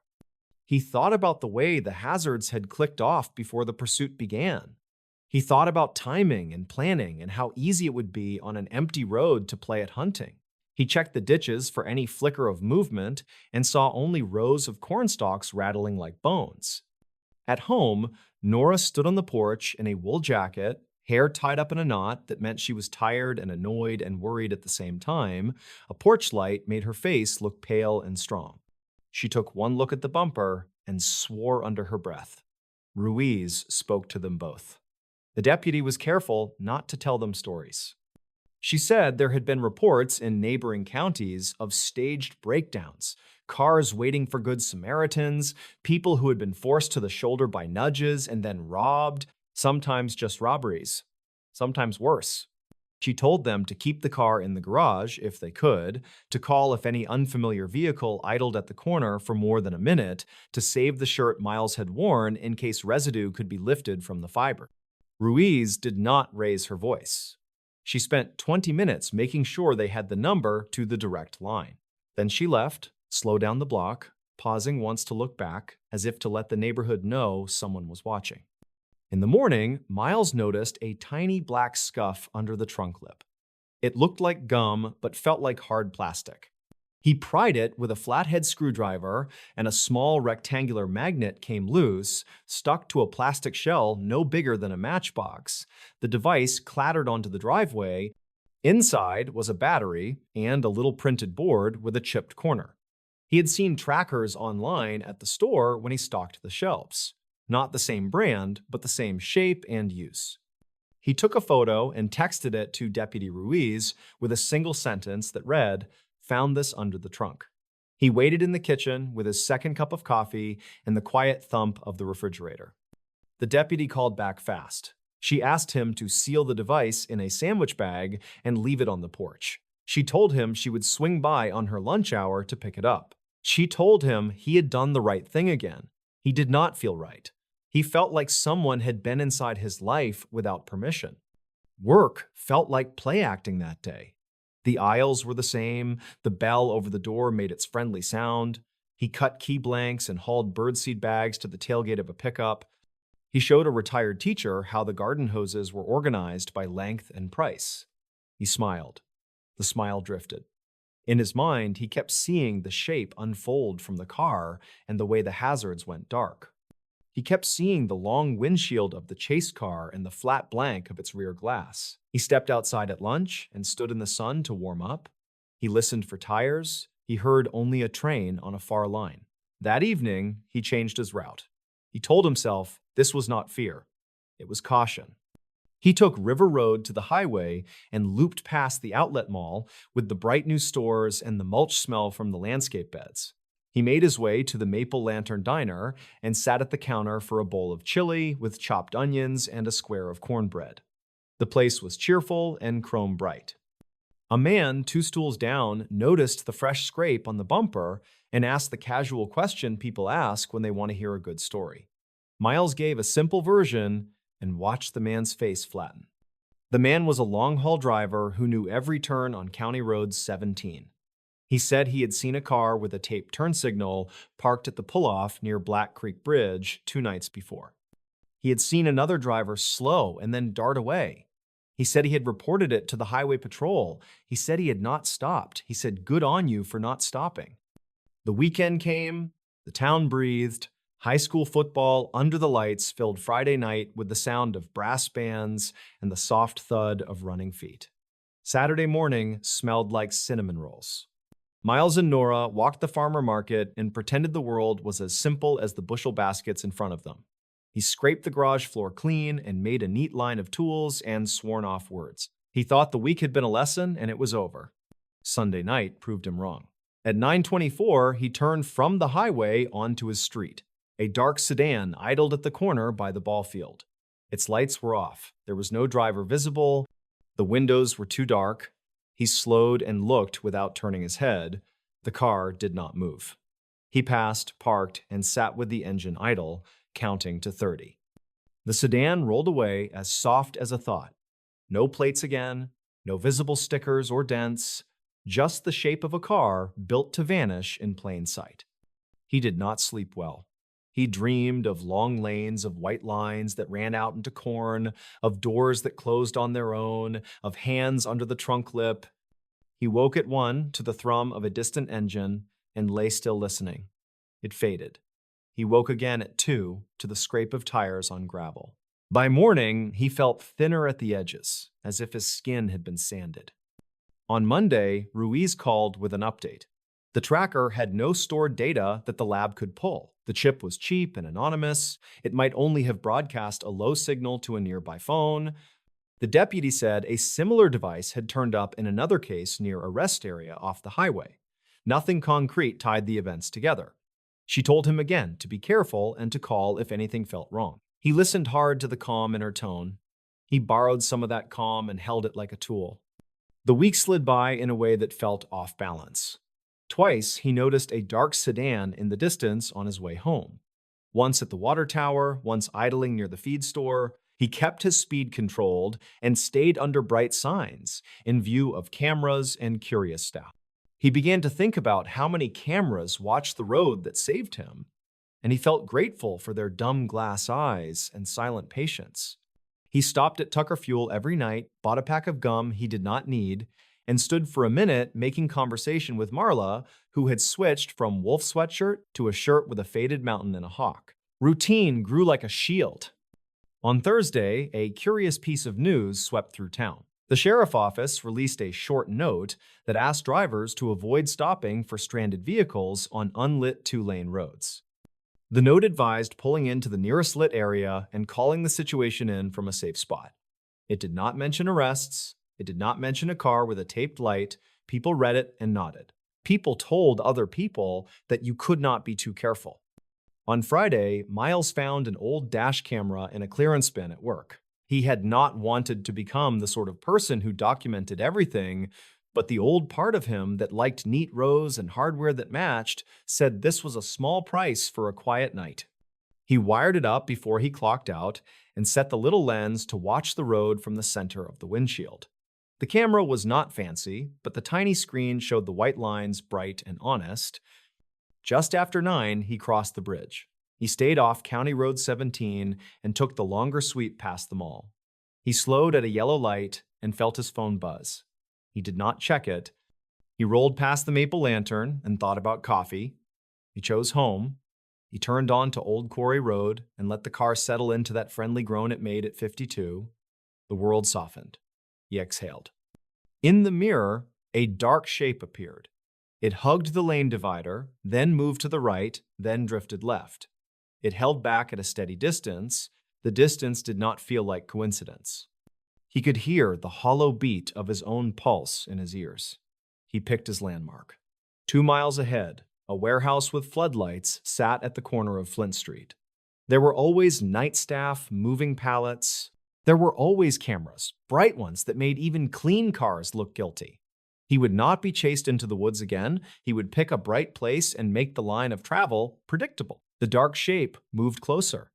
It drew up alongside for a breath, then tucked back as if performing a little test. He kept his hands at 10 and 2, felt like a student again, paid attention to his rear bumper and the space that wrapped around him like a bubble. The shape settled in behind. Its lights stayed low. It did not bump this time. It simply shadowed him in a way that said, patience. The word made the skin between his shoulders tighten. The floodlights at the warehouse bloomed white and strong. The lot lay open like a stage. A forklift crossed slow in the far lane. A worker in a neon vest stood smoking near a stack of pallets that seemed to go on forever.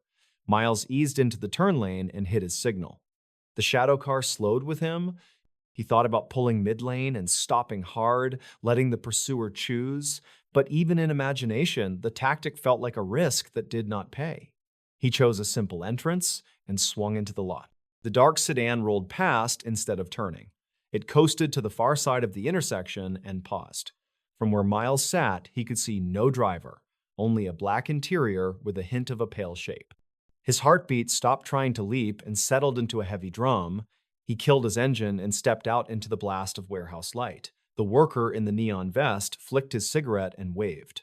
Miles waved back and felt irrational gratitude for a stranger chewing mint gum. He stood by his car for a full minute and watched the dark sedan. A long truck rolled through, diesel whispering like a river. The sedan moved again, a slow roll, then a rise of speed. It drifted away down Flint Street and dissolved into dark. Miles opened his phone and called Ruiz. She answered with a tired voice that still sounded like a shield. She told him a unit was nearby. She asked him to remain where he was. She asked if he was alone. He said he was, but the way he said it made it sound as if he was not. A patrol car eased into the lot under the glare. Ruiz stepped out. She had a look on her face that said she wished she could be 2 places at once. She stood next to him, and together they watched the road without speaking for a long stretch. She finally said they had found a vehicle 2 towns over earlier in the evening, plates that returned to a car reported wrecked in another state, interior stripped bare like a bone, windows painted on the inside, no fingerprints worth lifting. She said a neighbor in a farm lane had reported a similar vehicle last week. She said they were not alone in this. The way she said it made it sound like both a comfort and a warning. 2 more weeks passed. The nights grew colder. Nora placed a small baseball bat by the door, even though she had always made fun of people who kept weapons by the door. Miles learned to notice the pattern of his own taillights reflected in the back of delivery vans. He learned the angle that made a plate readable on a dash camera. He learned to repeat details the way dispatch wanted them. His brain felt like a filing cabinet that had been put in order by someone neat and stern. One night, near the end of that second week, the story gathered its last sharp edge. Miles had stayed late to help at the store with the first rush of holiday boxes. He left at 9:40. The town had already put up the lights that make the river look like a line drawn in sugar. He ran the long route past the mall and then cut toward the quarry because the lines there comforted him. The road was empty. At the rise near the water tower, his headlights licked over a parked car near a pull-off. The hood was up, the hazard lights flashed, the driver door sat open a little, a bag lay on the passenger seat, a phone lay on the blacktop inches from the door. Every detail was the same. Every detail was a script. His heart climbed up and tried to hide in his throat. But some other part of him, a part assembled from 13 sleepless nights and the way a tracker feels under your fingers, took control. He did not brake. He did not even slow. He drifted slightly toward the center line to give the scene a wide berth. He watched the door in the corner of his eye. A shape unfolded and stayed low. The hazards clicked off exactly as before. The dark car slipped from the pull-off and rolled out behind him like a toy pulled by a string. Miles did not run. He held 55 like a promise. He let the distance exist. He aimed for Tucker Fuel with a calm certainty that felt like a blade. He pulled into the lot and set his bumper to the glass with the exact same angle as before. Marla looked up with a face that was already moving. She reached for the phone without being asked. She kept her eyes on the road while the call went through. The dark sedan passed the station, slowed, paused, and flowed away. The bell over the door chimed like a heartbeat. Above the counter, an old black and white television crackled with a game he could not see, only the uniforms, white blur against green blur. This time, Ruiz did not go to the shoulder. She did not search the ditch. She had another unit waiting a mile down in the dark, turn that twisted before the bridge. They did not run lights. They sat quiet. When the dark sedan came around the curve, a spotlight hit it from the bank side with a clean square of hard white. The car hesitated. Reed pulled out and pinned the angle. The sedan tried to jump the shoulder. The shoulder dipped and grabbed the front tire. The car skidded and spun once and went nose first into a low ditch that stayed dry even after heavy rain. The engine screamed and then coughed. The driver door flew open and two figures ran into the scrub. They were fast. The deputies chased, but the night swallowed the shapes the way it always swallows what it wants. Back at the car, Ruiz found the windows painted inside with flat black. The interior was stripped, the rear seats were gone, there was no backplate. The front plate was the wrong number by 1 digit, a trick for any casual glance. In the trunk well, where a spare tire should sit, there was only a clean circle and a smell like rubber and glue. Nothing in the car tied to a name, nothing in the field led to a house. The tow truck took the sedan away under a tarp. Ruiz drove by the station at 2 in the morning and told Marla that the car would not be back. She told Miles that the world does not always give you a name you can hold, but sometimes it gives you the absence of a threat, and that is worth something too. She told him this would probably stop now. She told him to keep the camera running anyway. It did stop. Life retook its shape. Not quite the same, but strong. Miles went back to County Road 17 in daylight only. At night, he took the bright route and let the floodlights bless his hood. He kept a small kit in the trunk, water and flares and a blanket because planning soothed him. He talked to strangers a little less, but when he did talk, he looked them in the eye and listened until they were done. Nora teased him about his cautious roots, but her voice had that soft center that meant she approved. Sometimes he would stop by the warehouse on his way home and sit for 5 minutes watching pallets move and lights blink on and off like patient stars. Sometimes he would pull into Tucker Fuel for a coffee he did not need, and Marla would tell him about a stray cat that had adopted the dumpster, and they would stand there in the hum of the cooler and the sugar smell of donuts and admire the way a small animal can survive on a patch of asphalt if it chooses. Sometimes, on a windless night, he would drive the long curve and catch sight of the pull-off where the first scene had been arranged, and he would feel the strange mixture of gratitude and anger that lives in the chest of any person who has seen something near and ugly and survived it. In Rook County, people began to tell new stories at their kitchen tables.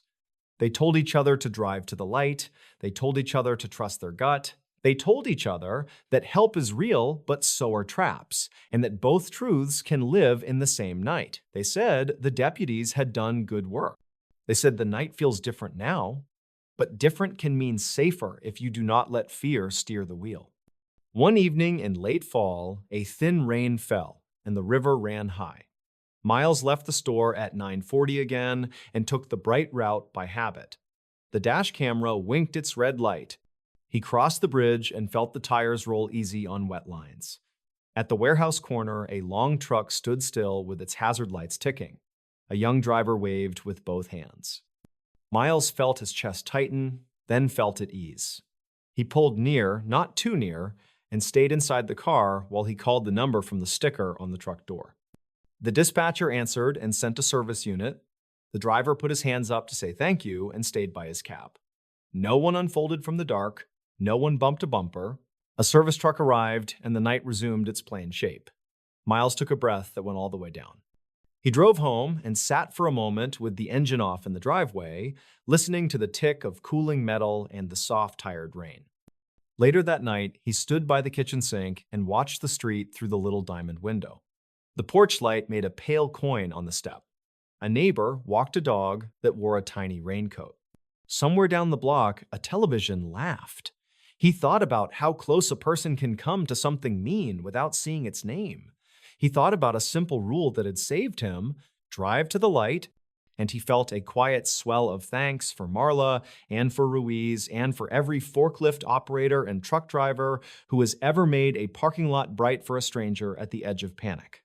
He turned off the light and went to bed. The house settled, the wind touched the eaves, he lay still, and he listened. The world was not safe, the world was not fair, but the world contained light, and he had seen the way it pushed back the dark when it mattered, and that memory sat in him like a small fire that would not go out. He dreamed of straight roads and morning fog that burned off quick. He dreamed of a sky the color of brushed steel. He woke just before dawn and felt steady. On the drive to work that morning, the river was a wide mirror. The sun climbed slow.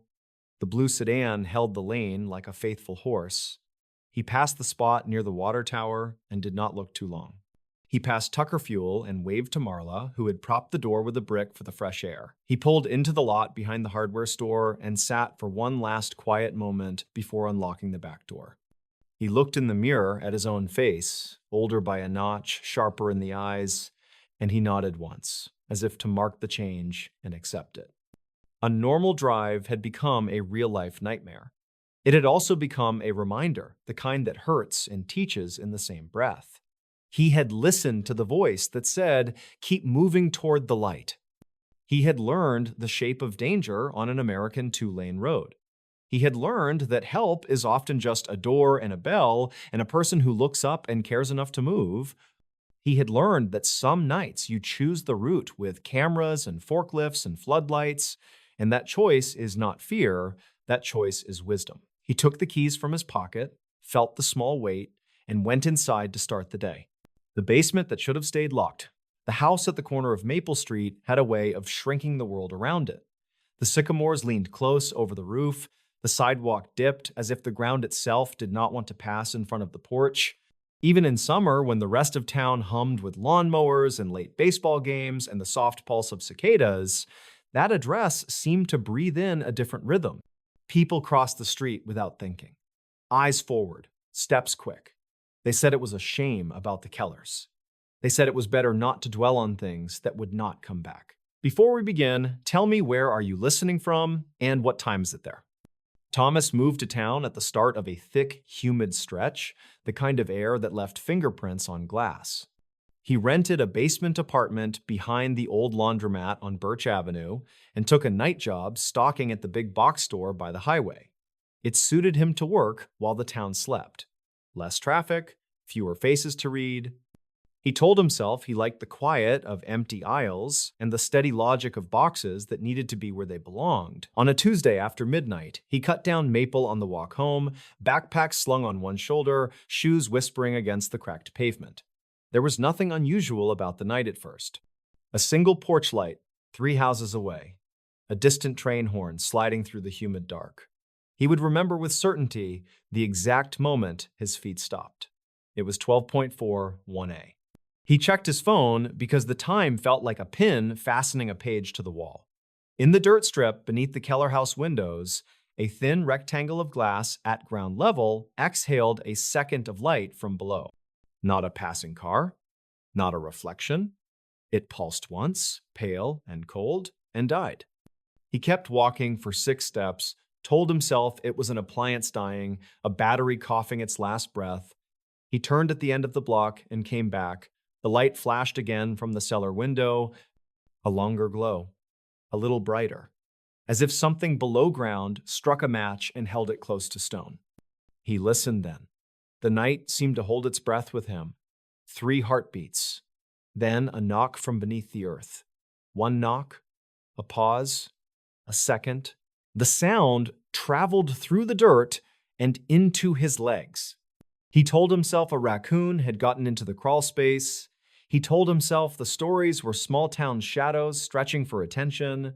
He stepped off the sidewalk into the brittle grass. The front steps creaked under him.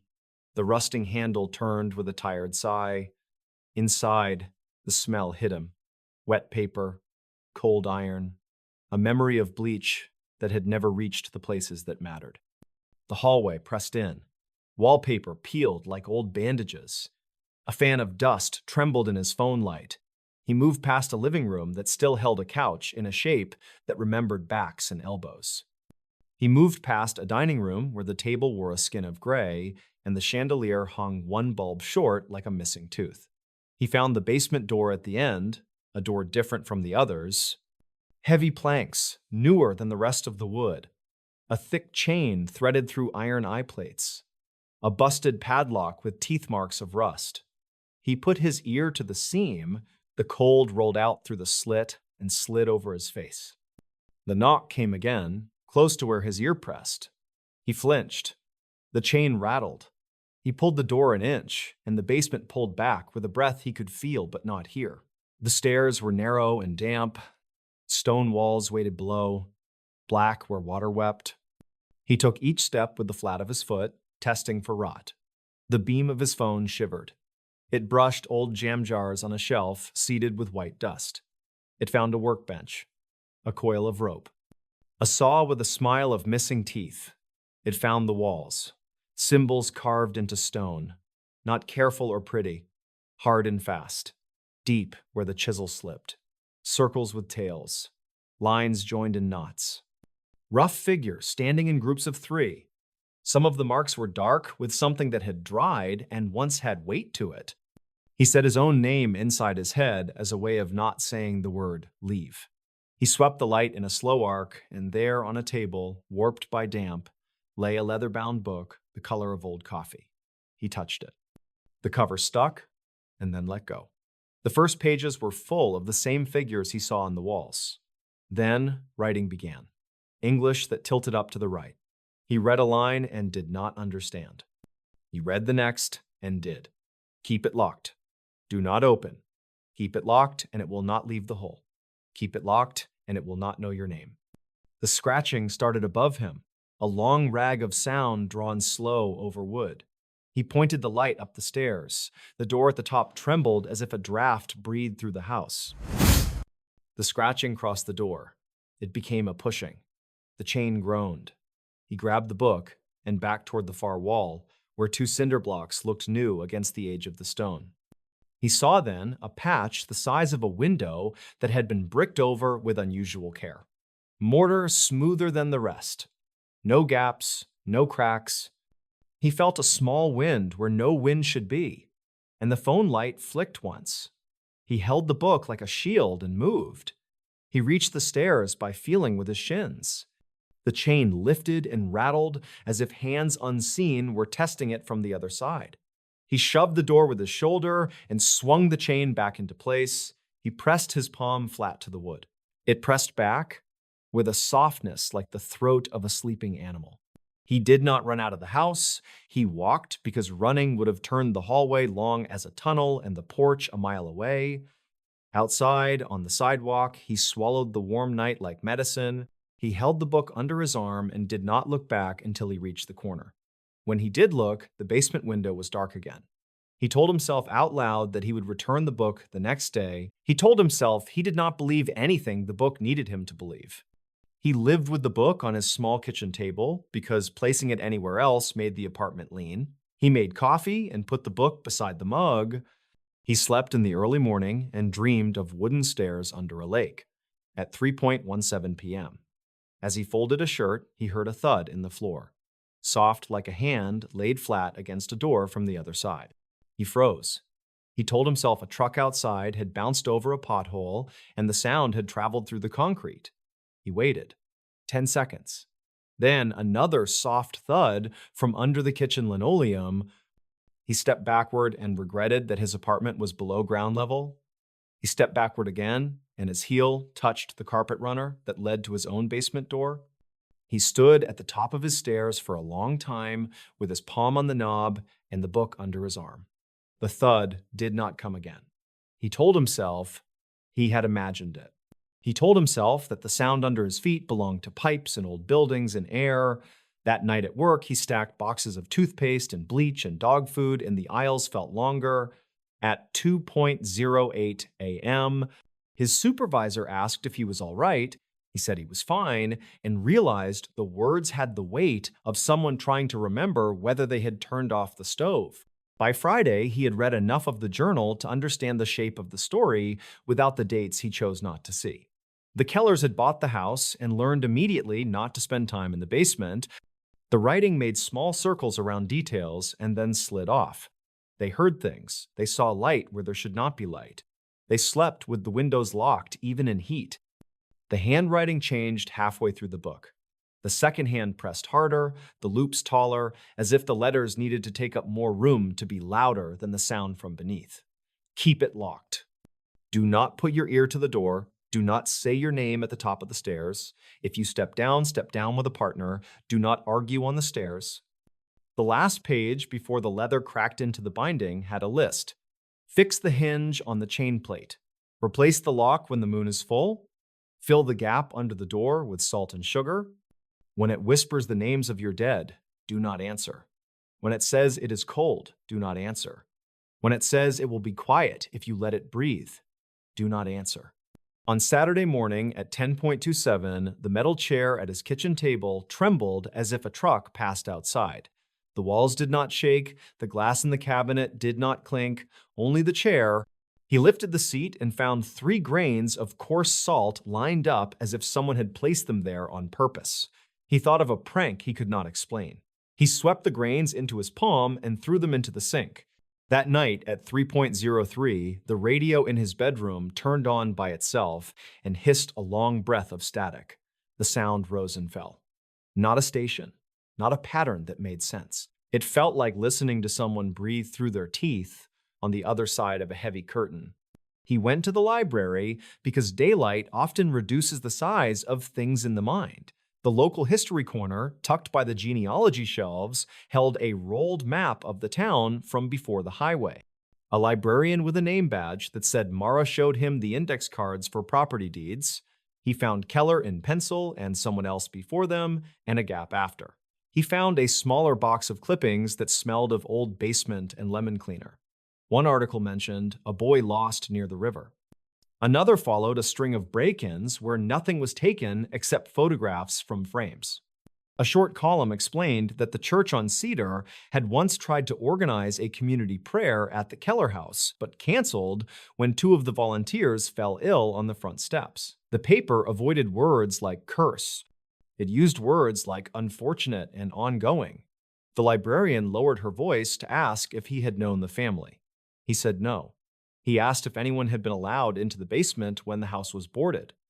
The librarian paused and said she did not know, and then said she had never seen anyone go in or out for years. On the way home, he stopped at Riggs Hardware and bought a new padlock and a loop of chain and a bag of rock salt because the journal had given him a list, and lists could be useful even when they came from the wrong rooms. He sat at a small table and felt the cool paper of the receipt in his hand and thought about how unreasonable it was to be comforted by an itemized list. He made a plan in slow breathing. He would go back at dusk when the street held more sound. He would put the lock on the chain properly. He would not go down the stairs. He would leave the book under the heavy slab of a toolbox borrowed from the stockroom because the idea of returning the book felt like pulling a nail from a beam that had never squeaked until someone touched it. At 6:12, he stood on the Keller porch with the bag of salt in his left hand and the chain in his right. The door opened like a mouth too willing. The hallway felt the same, the air did not. He could smell metal as clearly as if a handful of pennies had warmed in his palm. He reached the basement door and found the chain as he had left it, but the lock lay on the floor with its body intact and its shackles straight as a finger. The shear had not been made by a tool. He told himself he did not have time to invent what it had been made by. He wound the new chain through both plates and snapped the lock closed. He poured a line of salt along the seam at the bottom of the door. He sprinkled a handful across each stair, and the tiny crystals clicked like sleet.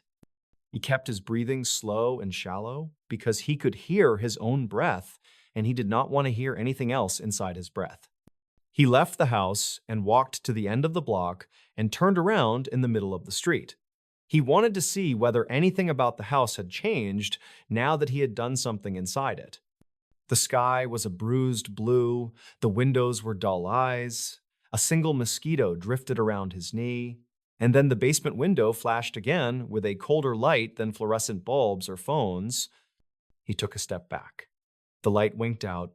He whispered the address in his head and felt the number fall through him like a key. Sunday bled into Monday with thin sleep and thick coffee. He went to work and stocked shampoo and paper towels and metal shelving pins. He tried to think about nothing except the shape of each thing in his hands. On break, he watched the bakery workers frost cupcakes behind glass and imagined a town where basements contained only spiders and paint cans. At 1:59 a.m., his phone vibrated against his thigh where he had set it on a stack of cardboard. The screen lit the inside of the receiving bay like a small moon. No name, no number, just the words withheld and a line of silence when he put it to his ear. He said hello and heard his own breath return twice slower and twice colder than he had sent it out. On Tuesday afternoon, he heard a knock in his own basement. Not a thud, not a settling of the building, a single knock.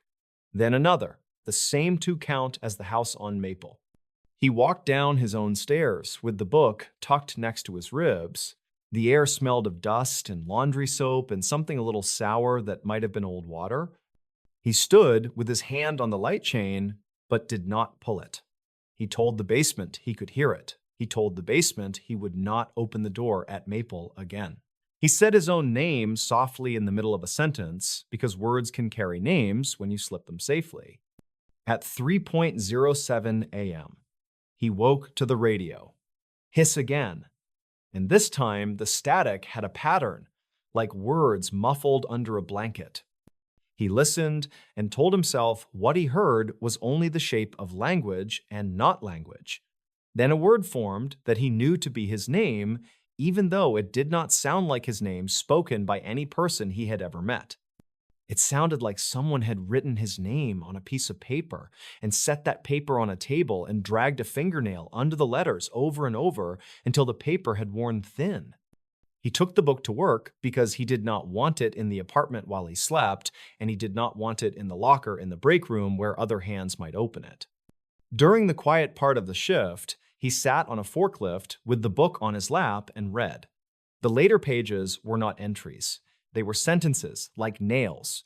Do not make bargains in the stairwell.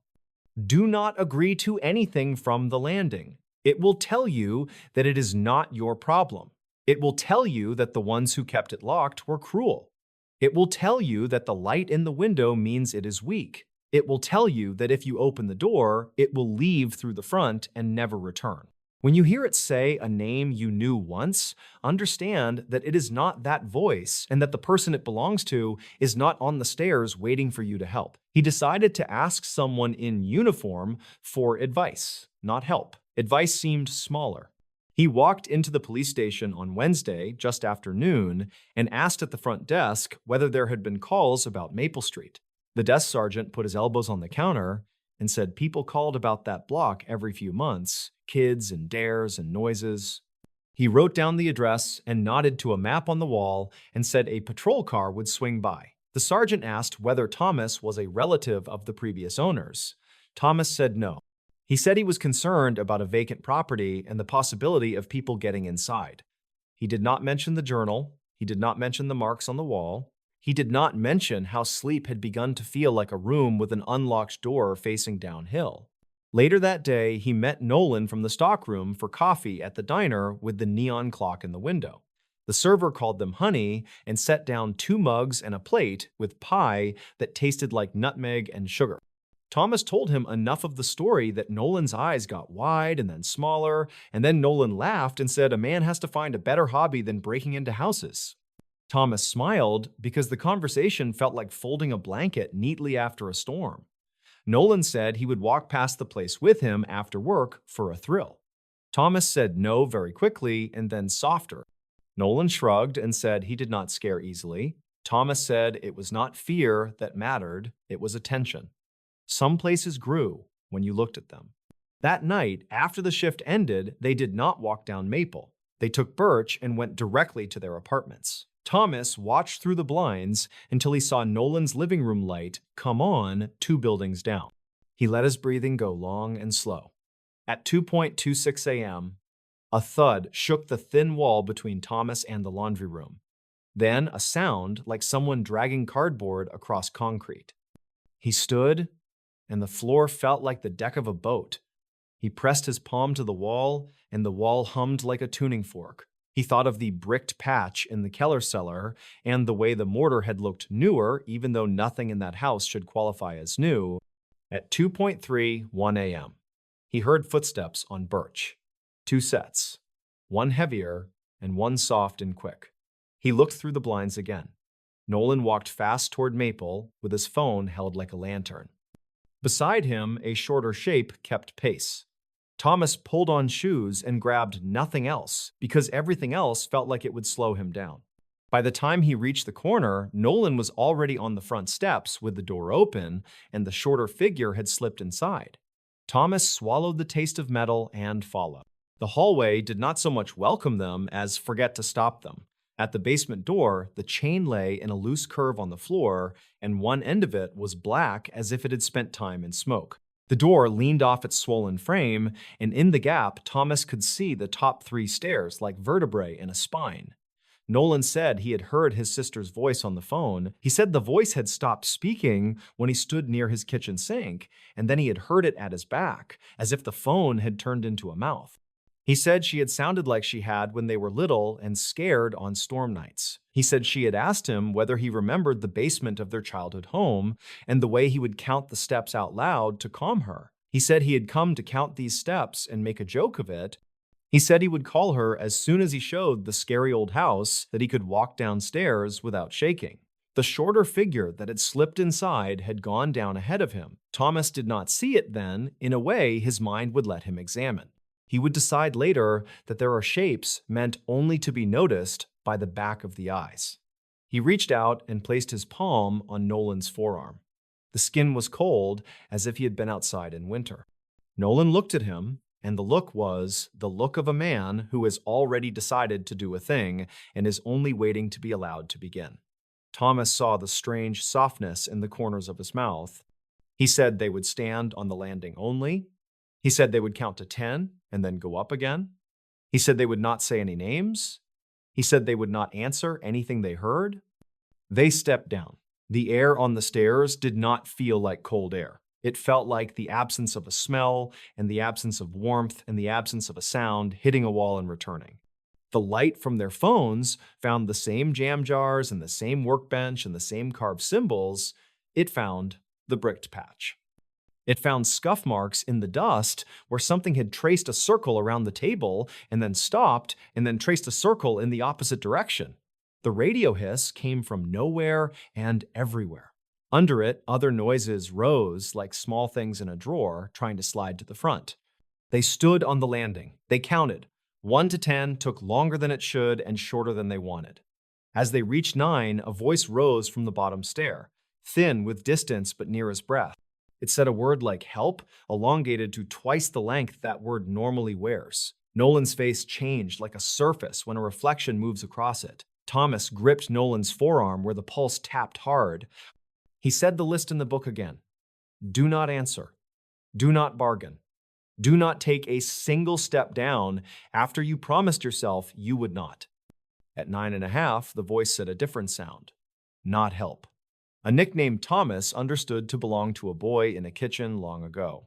Nolan almost laughed because happiness and grief sometimes look the same when they arrive at exactly the wrong time. He leaned forward 1 inch and the stair under his foot clicked the way wood does when it admits weight. Something turned its head at the bottom. The air tilted. Thomas dragged him back with both arms and hit the door with his shoulder and swung it closed and shoved the chain through with fumbling hands. The thing on the other side stepped up 3 stairs with the sound of 1 step.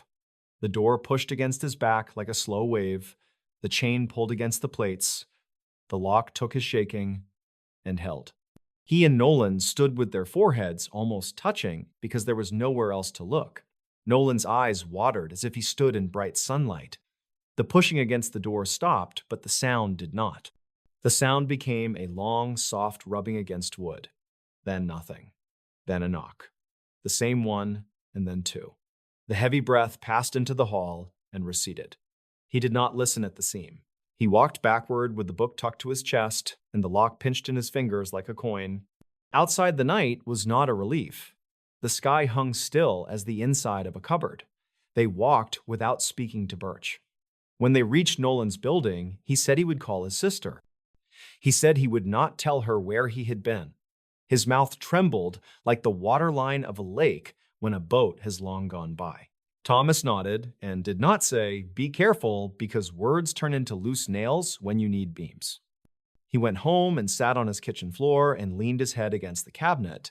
He fell asleep there for a few minutes or an hour. He woke to his phone, flashing a sliver of light on the ceiling and buzzing without a name. He did not answer. The book lay on the linoleum, open to the page with the list. He traced 1 line with a finger until the letters warmed under his skin. He stood and filled a bowl with salt and went to his own basement door and poured a thin white seam. He whispered that he would keep the door closed because there are doors you close for your own safety, and there are doors you close for the safety of others, and sometimes they are the same door. On Thursday, in the wet heat of afternoon, he found Mara, the librarian, at her desk. He asked a different question. He asked whether she knew anything about a bricked area in the Keller cellar.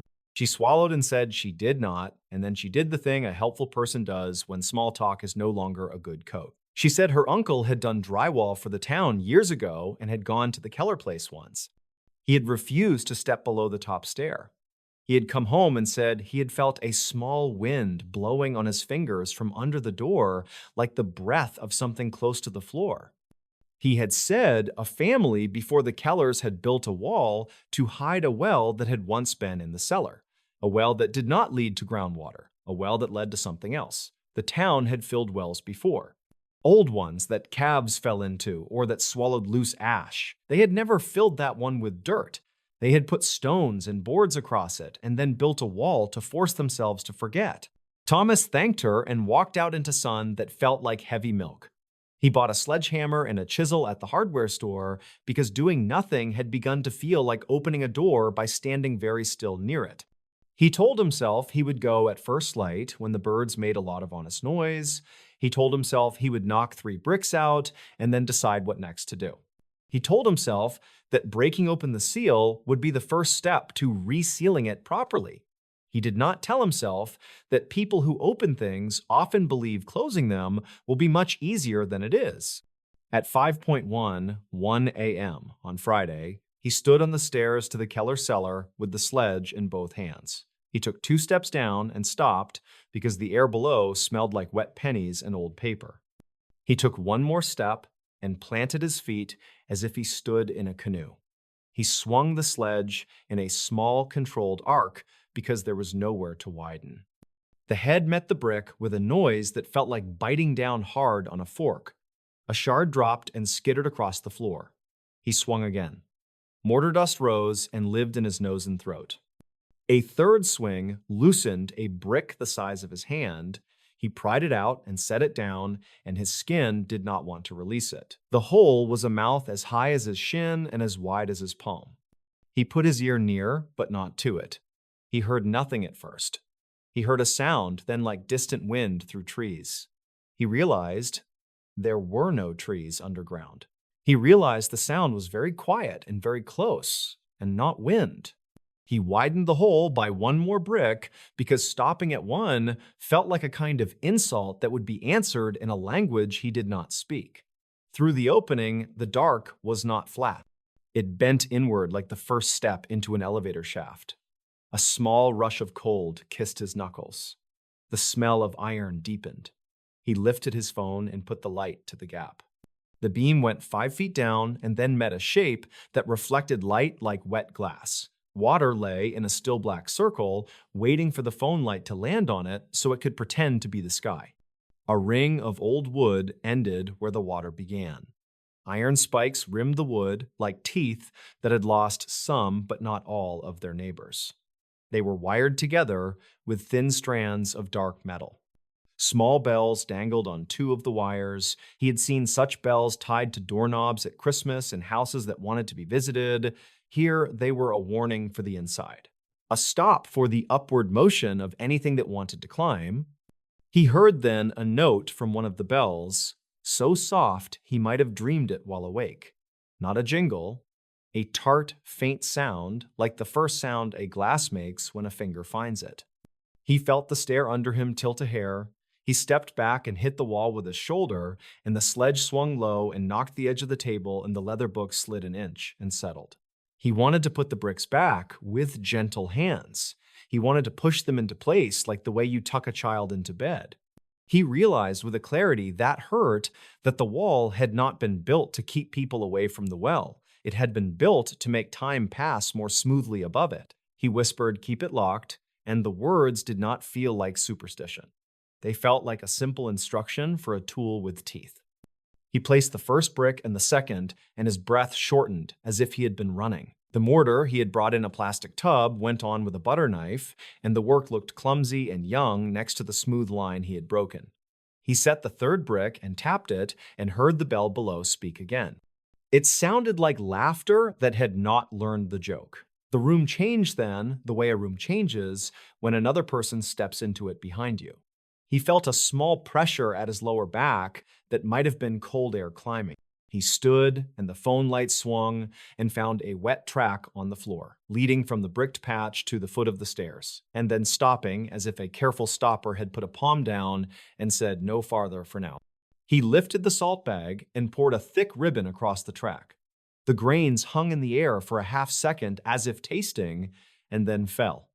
He stepped to the door and pulled it shut and fed the chain through and clicked the lock. He pressed his head to the wood. The other side felt like a tongue pressed to the back of teeth. He kept Friday small.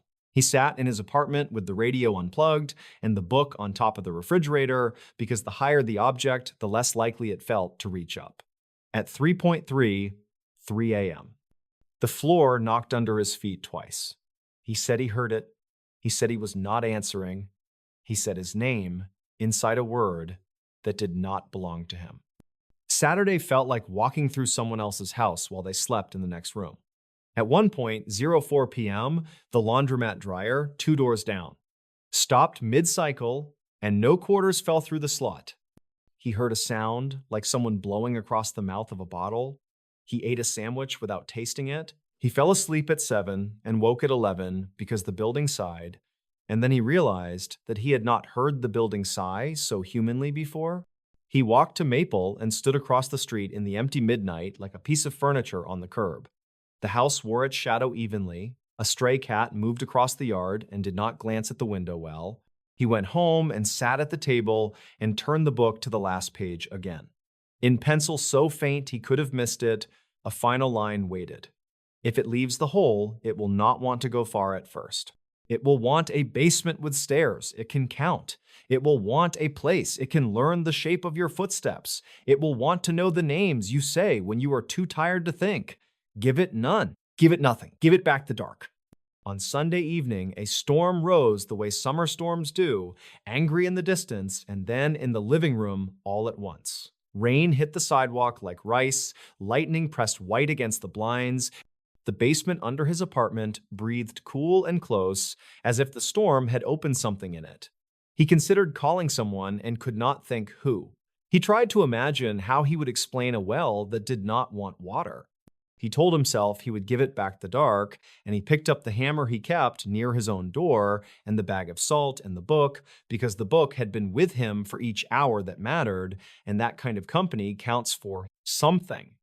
At 12:58 a.m., he stood again in the Keller hall.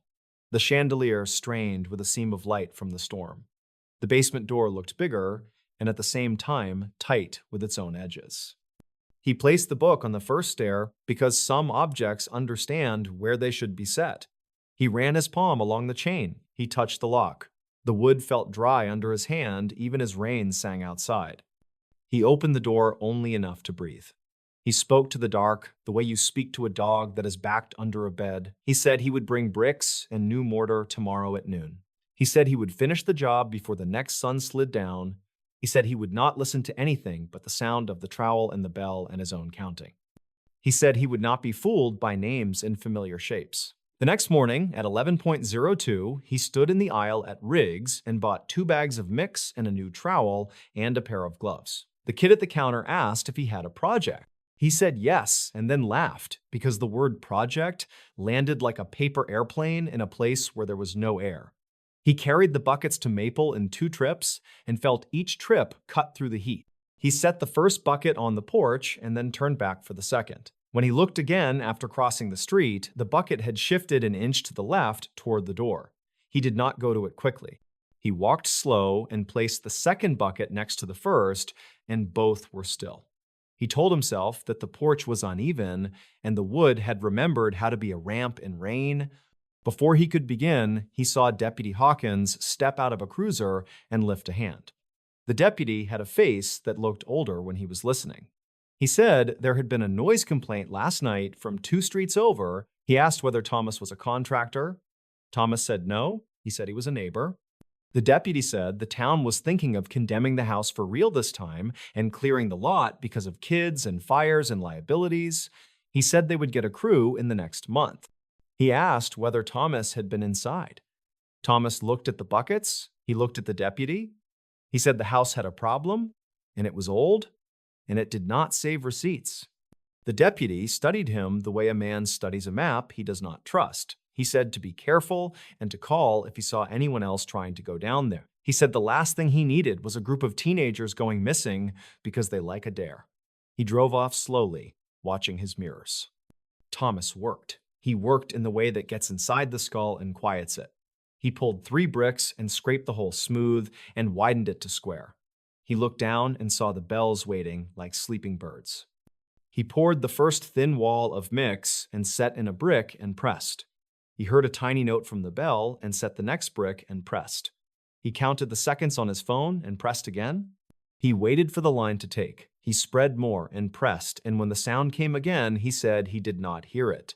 The air thinned. The skin of his neck crawled as if a small hand tested his hair. He did not reach up. He set another brick. The first bucket emptied, and he fetched the second. He moved through the kitchen and imagined the Kellers cooking breakfast in a house that held itself tighter each day around them. He imagined a woman pressing a note into a book because the walls needed more words to stay closed. He returned to the hole, and the smell of iron had softened, and the bells had gone quiet. He set 4 more bricks. He pressed with the flat of his gloved hand and felt the resistance of something that did not like to be touched, but did not know how to avoid it when it came from the right angle with the right pressure and the right not listening. By 2:49 p.m., the hole had become again a seam. His work did not match the old work, but it held the way 2 hands can hold, even when one is small. He poured thin salt water into the mortar and watched the line drink. He took the book and set it on the table and put both palms on the cover and said what he had learned to say. Keep it locked, do not answer. Give it back the dark. He walked up into the bright, hard day, and the world felt flat and real and ordinary in a way that made him almost giddy. He laughed once, and the laugh sounded like air finding a pocket that had been sealed. He locked the house door behind him and felt for the first time that the lock belonged to a house and not to a throat. The nights after that were not empty. Nothing goes back to what it was before. But the knocks in his own basement softened to the sound of a building remembering itself. The radio hissed once, and then never again. He slept 3 hours in a row, then 4. He left the book on a high shelf and did not touch it unless he had to move the ladder. He checked Maple each morning on his way home when the sun pressed yellow on the pavement. The basement window held nothing but his own reflection looking down. 2 weeks later, the town posted a bright notice on a stake in the front yard that said work order and a lot number and a date. A week after that, a crew in hard hats and shirts with logos put up a new fence with a padlock and took photographs and measured with a wheel. They nodded and ate sandwiches on the curb, and Thomas watched them leave with the slow relief of someone realizing that the storm had moved far enough away that thunder could be remembered as a story and not a present tense. The night before the demolition was scheduled, he woke at 3:11 a.m. with a clear thought sitting in his mind like a person in a chair. He dressed, he put on boots, he put the book in his backpack. He walked down Maple in the hush that happens before the first bird remembers to be a bird. He climbed the fence because the lock on a fence is a lock on a line, and sometimes a line wants to be stepped over. He stood on the porch and listened. Inside the house, the air smelled like wood and old sugar. The basement door waited with its chain and lock and seam of salt that had turned into a white ribbon glued to the floor by summer damp. He put his palm flat to the wood, and he could feel nothing there for the first time. No breath, no push, no distant bell. He unlocked the chain. He opened the door just enough to whisper the number of days since he had reset the wall. He said he had done what he could with the hands he had. He said the work would be loud tomorrow and then quiet. He said if silence could be a promise, he was making it as best he could. As he turned to go up, he heard a sound that did not make his stomach jump. A small clink like china being set gently on a shelf. He smiled and closed the door and set the chain without hurry. On the porch, he stood very still and looked at the first slice of gray behind the trees. He realized he was crying, small silent tears like condensation. He wiped them away and did not bother to explain to himself why. The machines came mid-morning. A backhoe took the porch first, and the men shouted the easy words of work that goes as planned. When the bucket took the first bite of the front wall, a dark dust rose, and the driver lifted a hand for a brake while it cleared. Thomas stood across the street with coffee cooling in his hand. He told himself that someday this would be a flat lot with grass and perhaps a new house that would never teach its owners new meanings for the word below. The basement walls came last. The crew hesitated with the hole in the ground. They discussed a plan with gestures that did not reach the street. In the end, they filled the cavity with crushed stone and concrete. The driver said, if a man cannot see his reflection in a thing, it is less likely to think it is a mirror. The foreman laughed and shook his head. They smoothed the surface and left orange cones the way sailors leave lights. That evening, Thomas walked to the fresh slab and stood on it. The concrete held his weight without talking. He imagined the well under layers of stone and powder and weight. He imagined the bells caught forever in a mix of sand and water and Portland cement. He imagined that sound traveling up through solid rock and not finding any ears, because some sounds do not need to be heard to know that they have stopped. He went home and put the book in a box with a tight lid and carried it to a storage unit out by the highway where units sit like teeth in a long, quiet mouth. He signed the paper and set the box on a top shelf and felt the strange lightness that comes when you put something heavy where it belongs. Weeks passed. The town forgot in the way towns do. Someone painted the laundromat door a new blue. The neon clock at the diner stopped flickering. Maple Street at night smelled like cut grass and a little like gasoline when the crews moved their trucks. Thomas went to work at night and came home near morning. He counted the steps to his own basement sometimes as he passed the door because counting can be a kind of prayer and a kind of promise. On a Sunday evening, in late heat and long shadows, he took a walk toward the river. On the way back, he felt the pull of the old address, and he turned down Maple so that he could confirm a thing he already knew. The lot where the house had stood was a smooth gray shape with a skin of dust and two small weeds already testing the edge. He stood at the curb and thought about how people say ground takes what you give it. He thought about how some gifts are heavy and some are not, and how sometimes the only difference is a chain and a lock, and a person who will set the chain again when it loosens. The night rose like a slow tide, the cicadas wound up, a car hissed past. He turned to go, and in the corner of his eye, he saw a pulse of pale light. He went very still. He let his head turn slowly until he looked square at the place where the old basement window had been. There was nothing there now but concrete the color of chalk. The light did not come from the ground. It came from the storm drain at the edge of the curb. A small square of water reflected something not present in the sky. It pulsed once, twice. It went still. He stood without moving. He did not lean closer. He did not speak to the water. He reached in his pocket and found 3 grains of salt that had worked their way into the seam of the fabric and lodged there for weeks. He dropped them at his feet and watched them vanish into the dust. At home, he sat at the table without turning on the light and listened to the hum of the refrigerator and the slow click of the cooling pipes. He waited for the radio that was not plugged in to make a noise, and it did not.